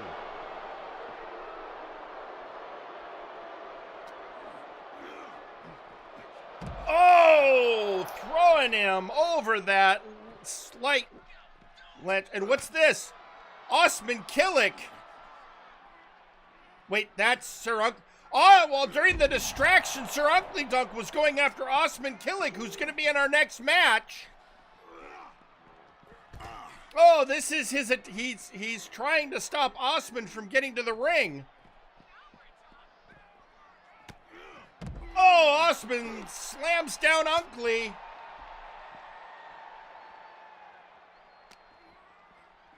Unkley trying to earn that paycheck from R. Sawyer, and Osman not giving him a chance. Unkley should have made a wish. Meanwhile, Johan has knocked Butler loopy.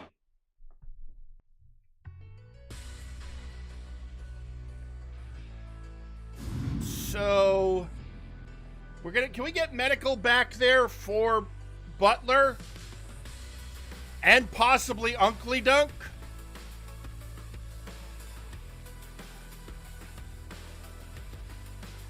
Wait, what just something just there's something coming over the media feed. Oh, it's Johan Mjolnir taking a selfie over Butler. Hashtag bored at work, hashtag blame Butler, hashtag go Colts. Really, the Colts? Anyway.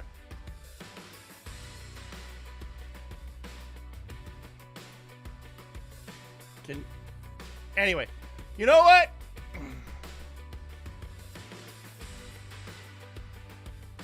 I think it's time we're as you saw, Osman Killick was on his way to gorilla position for our next match, where he is going to challenge Malice Prime for the TTV Championship. I think I got a new hashtag for everyone. Hashtag Unkley Tried.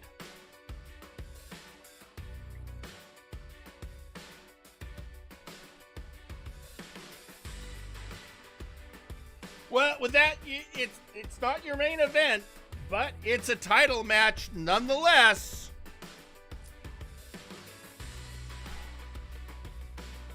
And you already know who's wrestling. You already know what's going on. Let's head to ringside.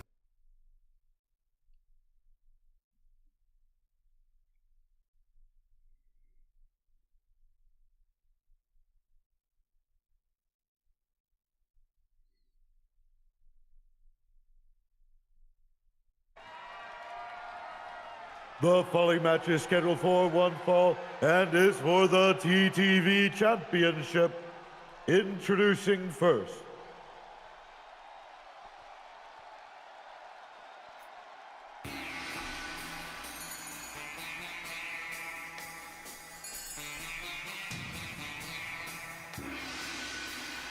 Osman Killick. Well, your wish is granted. And, well, your wish is granted, not necessarily Sir Unkley Dunk. Look, Unkley tried, but Osman is made it to ringside and is doing his entrance.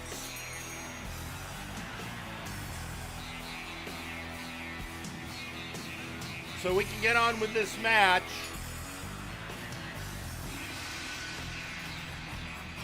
Obviously, it's a big deal. It's a title match. And besides holding a title, there is a potential opportunity. If whoever holds this belt, Malice is trying to climb that ladder, just as TJ Gable did.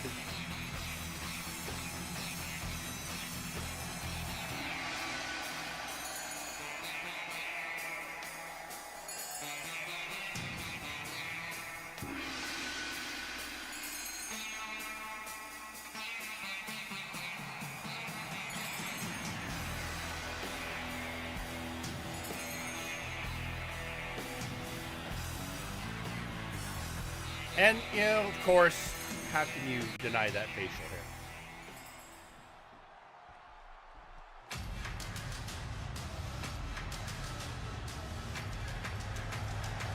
hair? And introducing their opponent, they are the TTV champion, Malice Prime. Unmitigated Malice. Malice Prime. Your TTV champion representing Meme.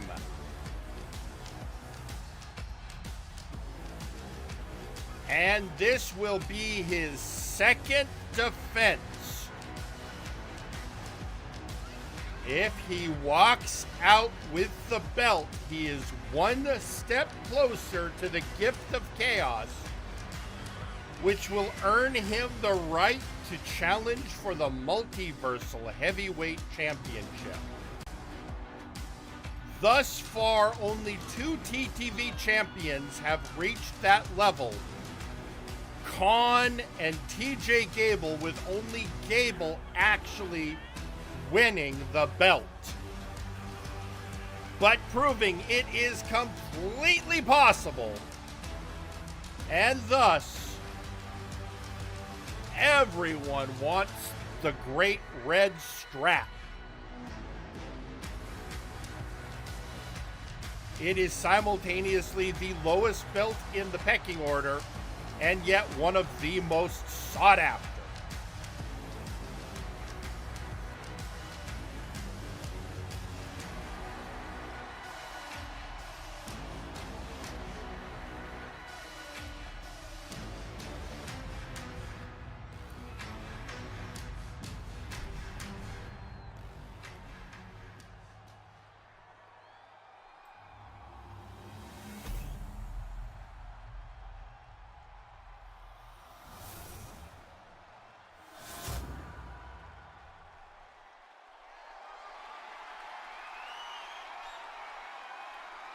And here you have Osman Killick, who has been on a winning streak, even if he himself is not happy about his last win.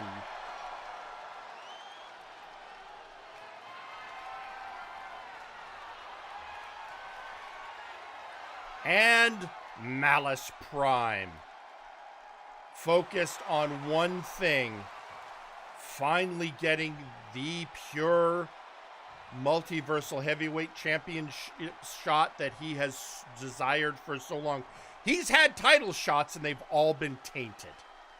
All of them by Uncle Dunk, interestingly enough.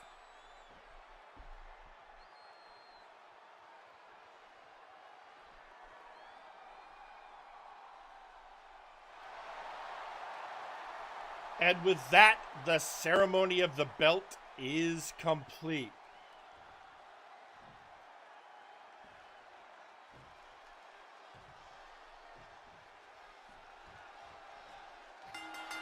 And we're off, and right off the bat, Malice taking charge.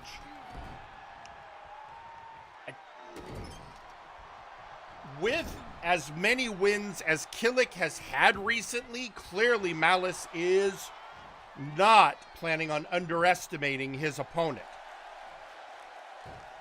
Taking him seriously.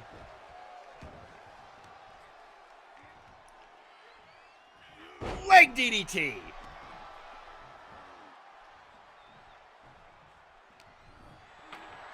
Scooping him up. Oh, Killick fighting out again. Reasons why you don't sleep on Osman Killick.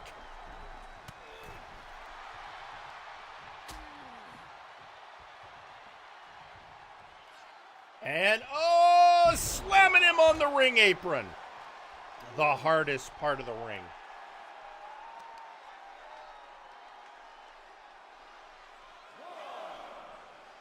And, oh, slamming him down.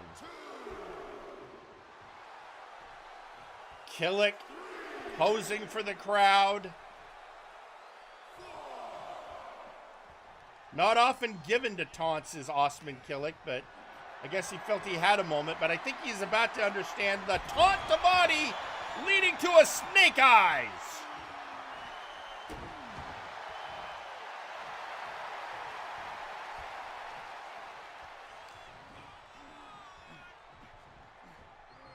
him over to the other side. What has Osman got planned?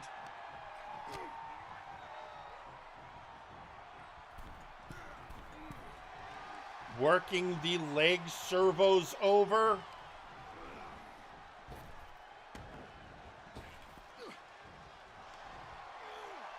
Oh! Bridging suplex.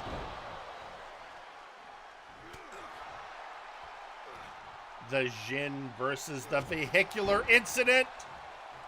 For those of you unaware, that is because Malice is a transformer and his other form is a truck.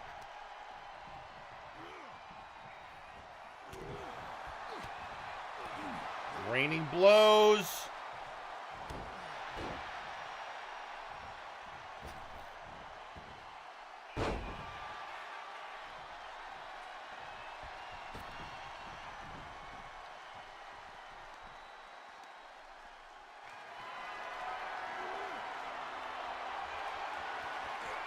And oh, off of the barricade.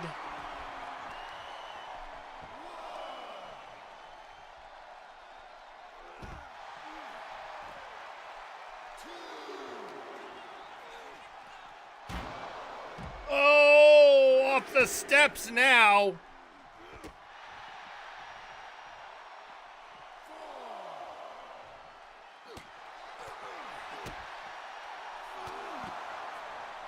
Down goes Killick but it's a 6 count. I don't think Malice wants to win by count out, but even if he did, it would count towards his defense, but not how he wants it.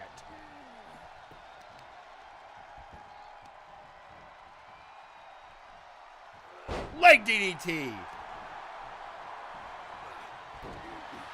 Killick pushing him off.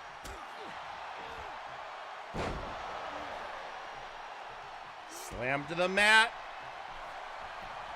Again, going for the pin. 1. Killick powerful. Folks, I know it's sometimes hard to tell when you're dealing with a bot. Oh, down he goes. I was going to say, this does count as a hoss fight. For those of you who like to keep track.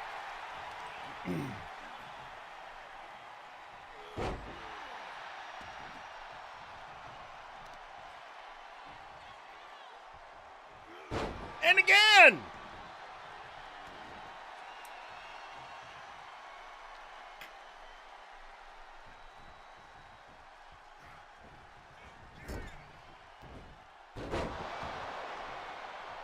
And flapping him over, and 1, 2, well, just 1, really.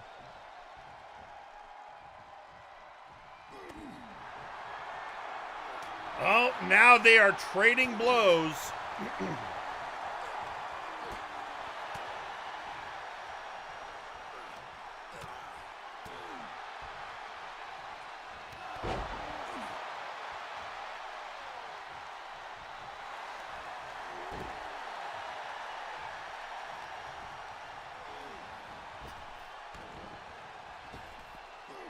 And boot to the head.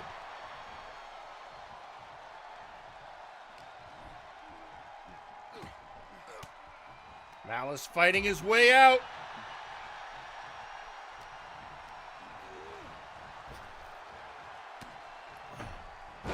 And a reversal by Killick. Again, Killick this is a great opportunity if he can get the gold. And oh, cranial fracture. Coolant leak from Malice. Now is an opportunity. Killick just needs to keep the pressure on.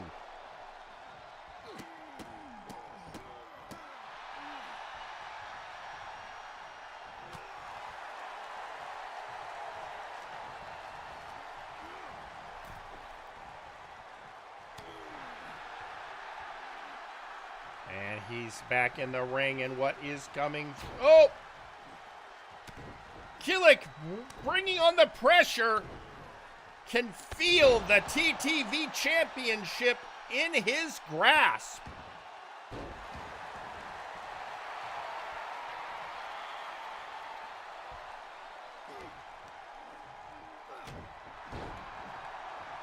Now he is setting up.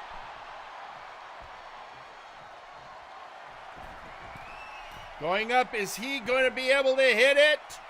Setting up for Turkish Delight. Oh, Malice got out of the way at the last second. Oh, no!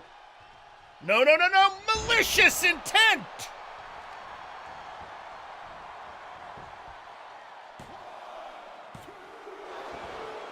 Kick out at 2.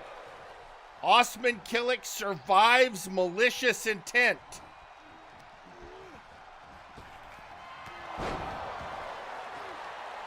Clothesline from hell.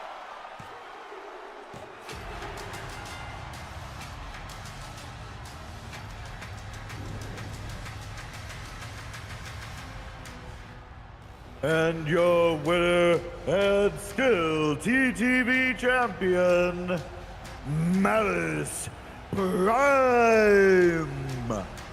And that is 2 successful defenses. 5 to go. At the end of which Malice could go after the biggest prize of them all.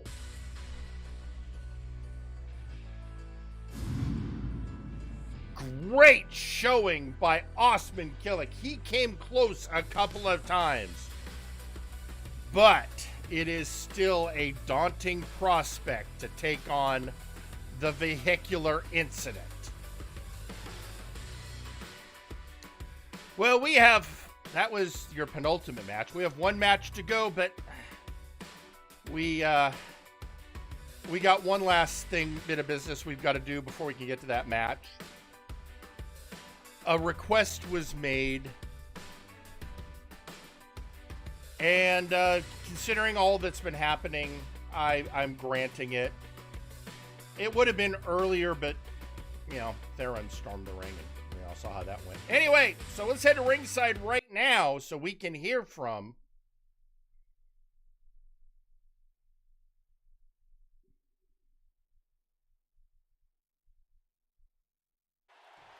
One Chance.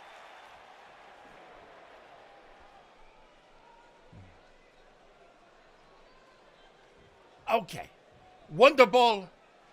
I'm not even mincing words. Get out here. I am furious. And I want to see you right here in this ring right now. How dare you interfere in my match?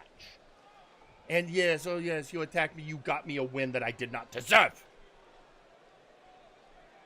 I always look for another chance, but this is dishonorable and disgusting. And I, One Chance, will not stand for it.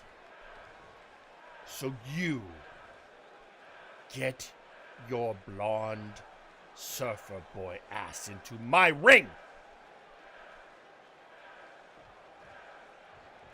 Because I swear to you, you do not want me coming back there and looking for you. I will make what Johan did to Bastion look gentle.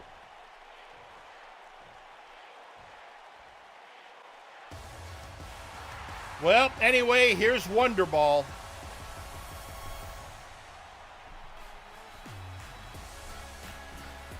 Yeah, recently Wonderball has been telling Juan he should stop playing so clean, that he should do whatever it takes to win, not the way Wonderball wants to do it.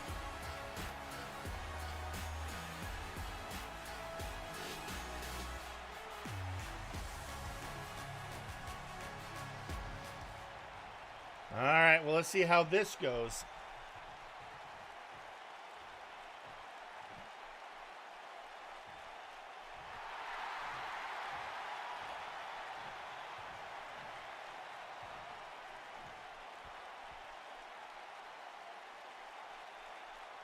Jeez, man, what's got your mask all tied up in knots?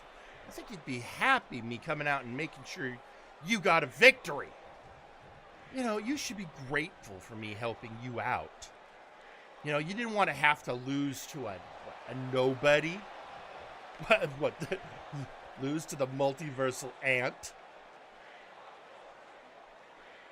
The multiversal ant, at least, is a noble combatant.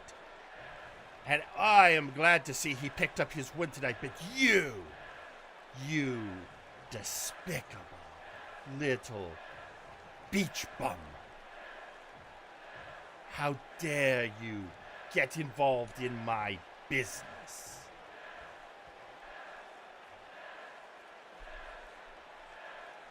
Well, honestly, your business ain't been great lately. I mean, the guy what Minwanu going after El Albatros? Yeah, at least he's moved on from you, because let's face it, you've not been really impressing anyone lately, Juan. So, yeah, let's call it a spade a spade. You need Wonderball. You need me. You just don't want to admit it. No, I do not need you, Wonderball.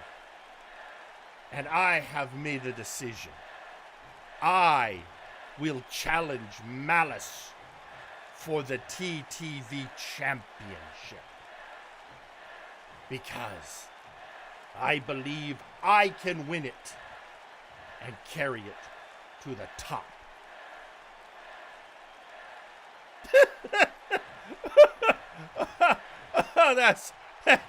That's funny, Juan. You beating Malice, yeah. Oh boy, I needed that laugh. It feels good to laugh. Look, Juan, you know, fantasy time is all good and everything, but let's get into the real world. Now, I'm not saying you shouldn't do it. I think you should just shut up. Whatever you have to say, I don't want to hear it. I am saying stay out of my business before I make you my business. Trust me, that is not a route you want to go. Again, I don't get where these harsh vibes are coming from, Juan. I'm trying to help you, and I think you should go after Malice. Absolutely. Go get that belt. Go get that belt. And trust me when I tell you Wonderball will be in your corner.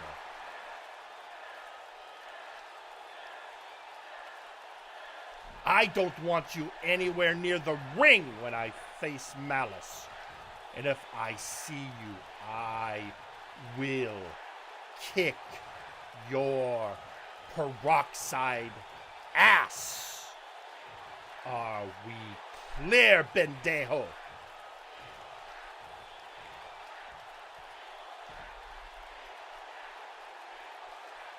No, I don't want to hear anything else. You keep out of my way. You never darken my doorstep again. And if I see you, I will end your career. Now get out of my sight. You know, I've known Juan Chance for a while now, and I've never heard him raise his voice before. I have never seen Juan that angry. Juan cursed. Juan never. Dude. Ugh. Well. And he's thrown his hat into the TTV ring. So we'll see how that goes.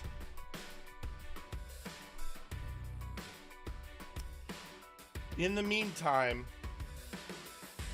it's that time. It is time for your main event. Azir Turan out to prove that he can get the job done, that he is worthy of challenging TJ Gable for the Multiversal Heavyweight Championship. And he put out an open challenge, and the person that answered, well, let's just say it's gonna be a hell of a match. And with that, the time for talking is done.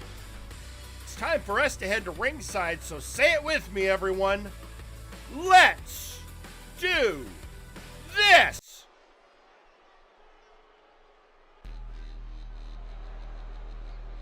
The following match is scheduled for one fall and is your main event. Introducing first, Ozzy Deon.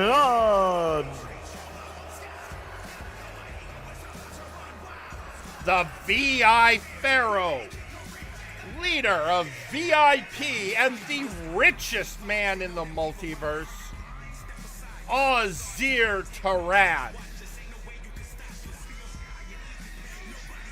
The question on everyone's lips is, who is he facing?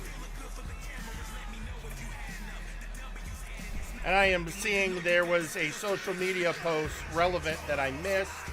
Going to get to it now. It was from the Omni Geek saying, Butler, after going through the effort to bring you to help out on Flashbang, which itself is appreciated, and thinking about it, I feel I need to let you know, Defunct is a close friend of mine. If Johan's godly wrath isn't enough and you feel like dissing Funky again, test that theory and find out the results.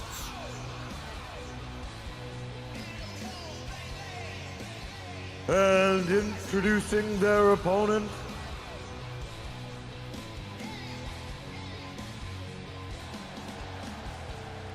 accompanied to the ring by Chaz Lee, it's Zeta.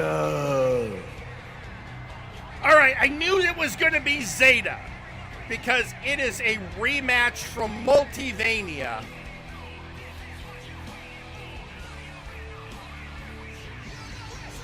But he's accompanied by Chaz Lee?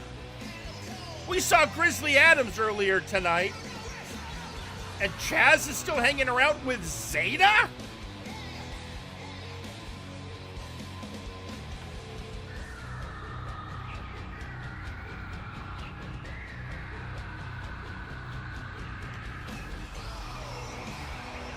This is insane. And of course, Zeta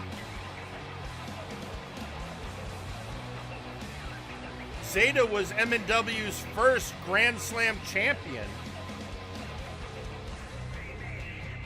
Former multiversal heavyweight champion.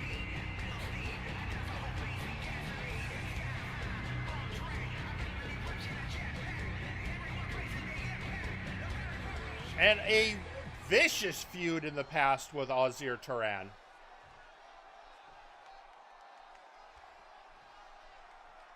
Folks, this one has a good chance it's going to get bloody. Oh, and right off the bat, Ozzy, as is expected, going after the arm. If you're not familiar with Ozzy Tarad, he has been missing in action for a bit. Ozzy was declared the greatest technical wrestler in the business. He favors arm submissions.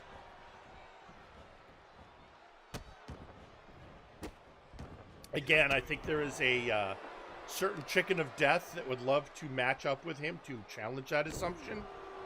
But there's a lot of work that has to go into that. Oh! He may be a submission wrestler, but he can strike when it's called for. And oh, stretching out that arm.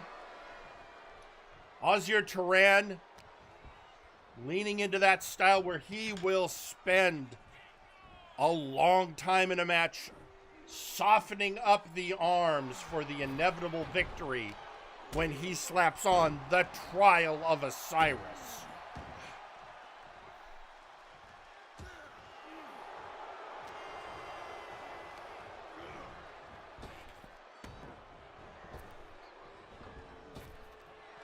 And bringing him down. Wait, Chaz Lee just threw a kendo stick in the ring. The ref saw it and is getting it out of there.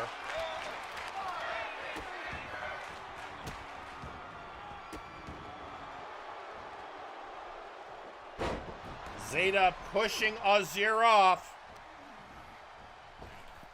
And throwing him outside.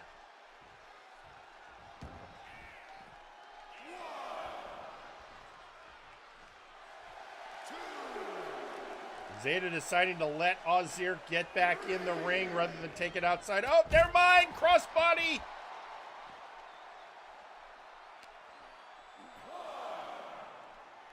Oh, slamming him off the ring apron.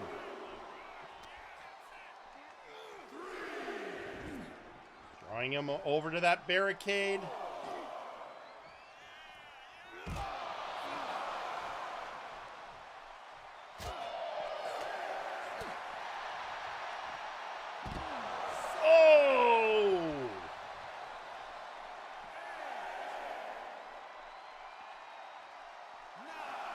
We're up to a 9 count.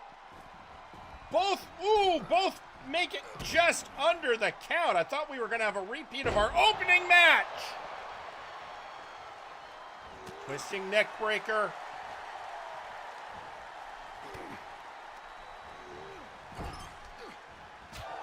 Oh, ow. That hurt Azir. I mean, he is fighting a bot.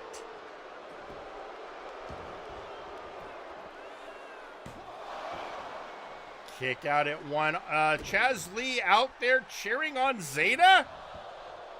This is, yeah. And, Chaz backing away, not wanting anything of Turan. Not that he is the shy retiring type, being part of the murder cave.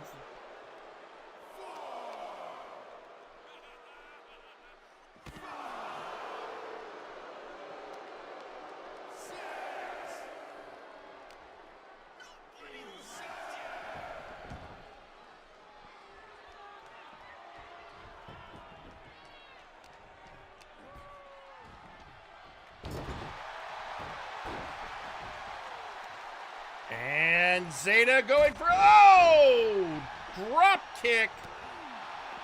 And again, throwing Azir out of the ring. Azir getting right back in and taunt to body.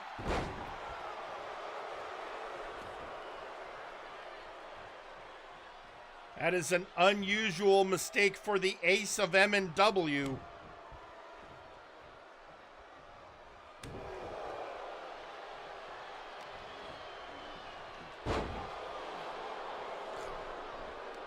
And the ref trying to get that turnbuckle back in place. Meanwhile, Azir softening up that arm once again.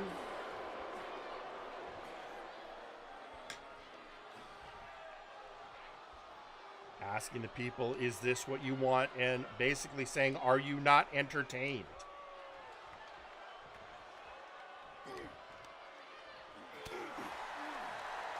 One in the breadbasket in here. Oh, right.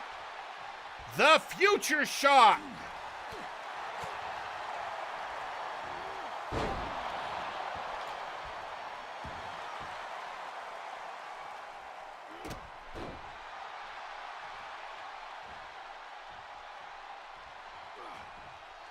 Oh, Azir caught the leg and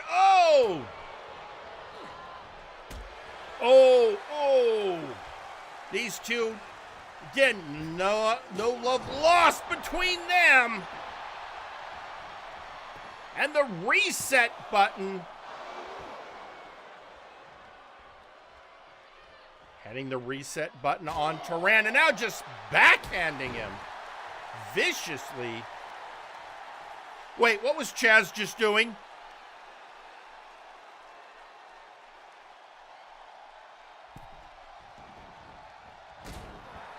And Chaz again taking off that turnbuckle cover.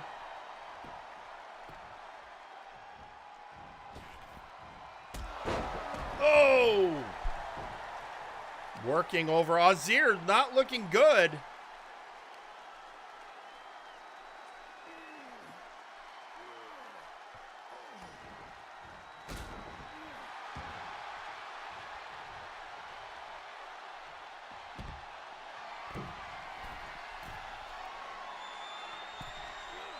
Little assist from Chaz. Chaz got knocked down, but the effect was done.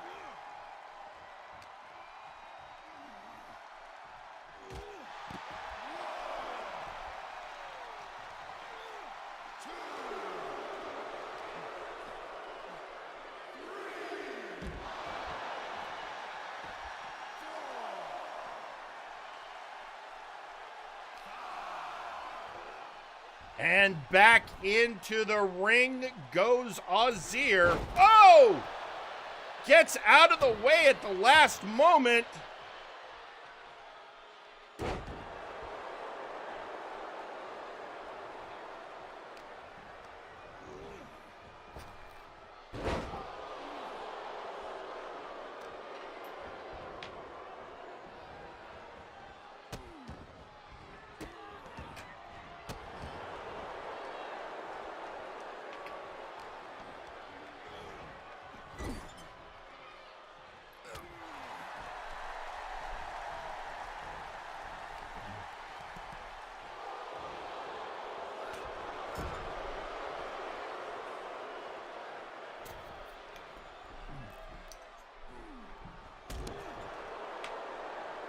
And Zeta up in the Tree of Woe as Azir takes advantage. Oh, this doesn't look good. Oh, it is the judgment of Anubis.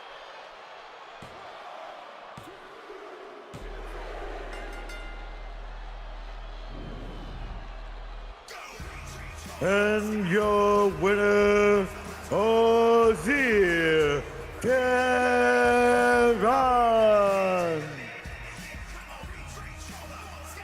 And the VI Fair with a victory despite the best efforts of Chaz Lee. The hell? Things have not been going great of late for Zeta. You have to wonder what he's got left. Like I said, not going on. Now he's teaming with Chaz Lee, but all right. But congratulations to Turan. You made your point. Where we go from here, that's the question. But that is a question for another night. Because for now, we're out of time. So I want to thank everyone for stopping by tonight and joining us for all this wrestling action. Join us next week, and until then, I've been your host, Jerry Aldini. Good night.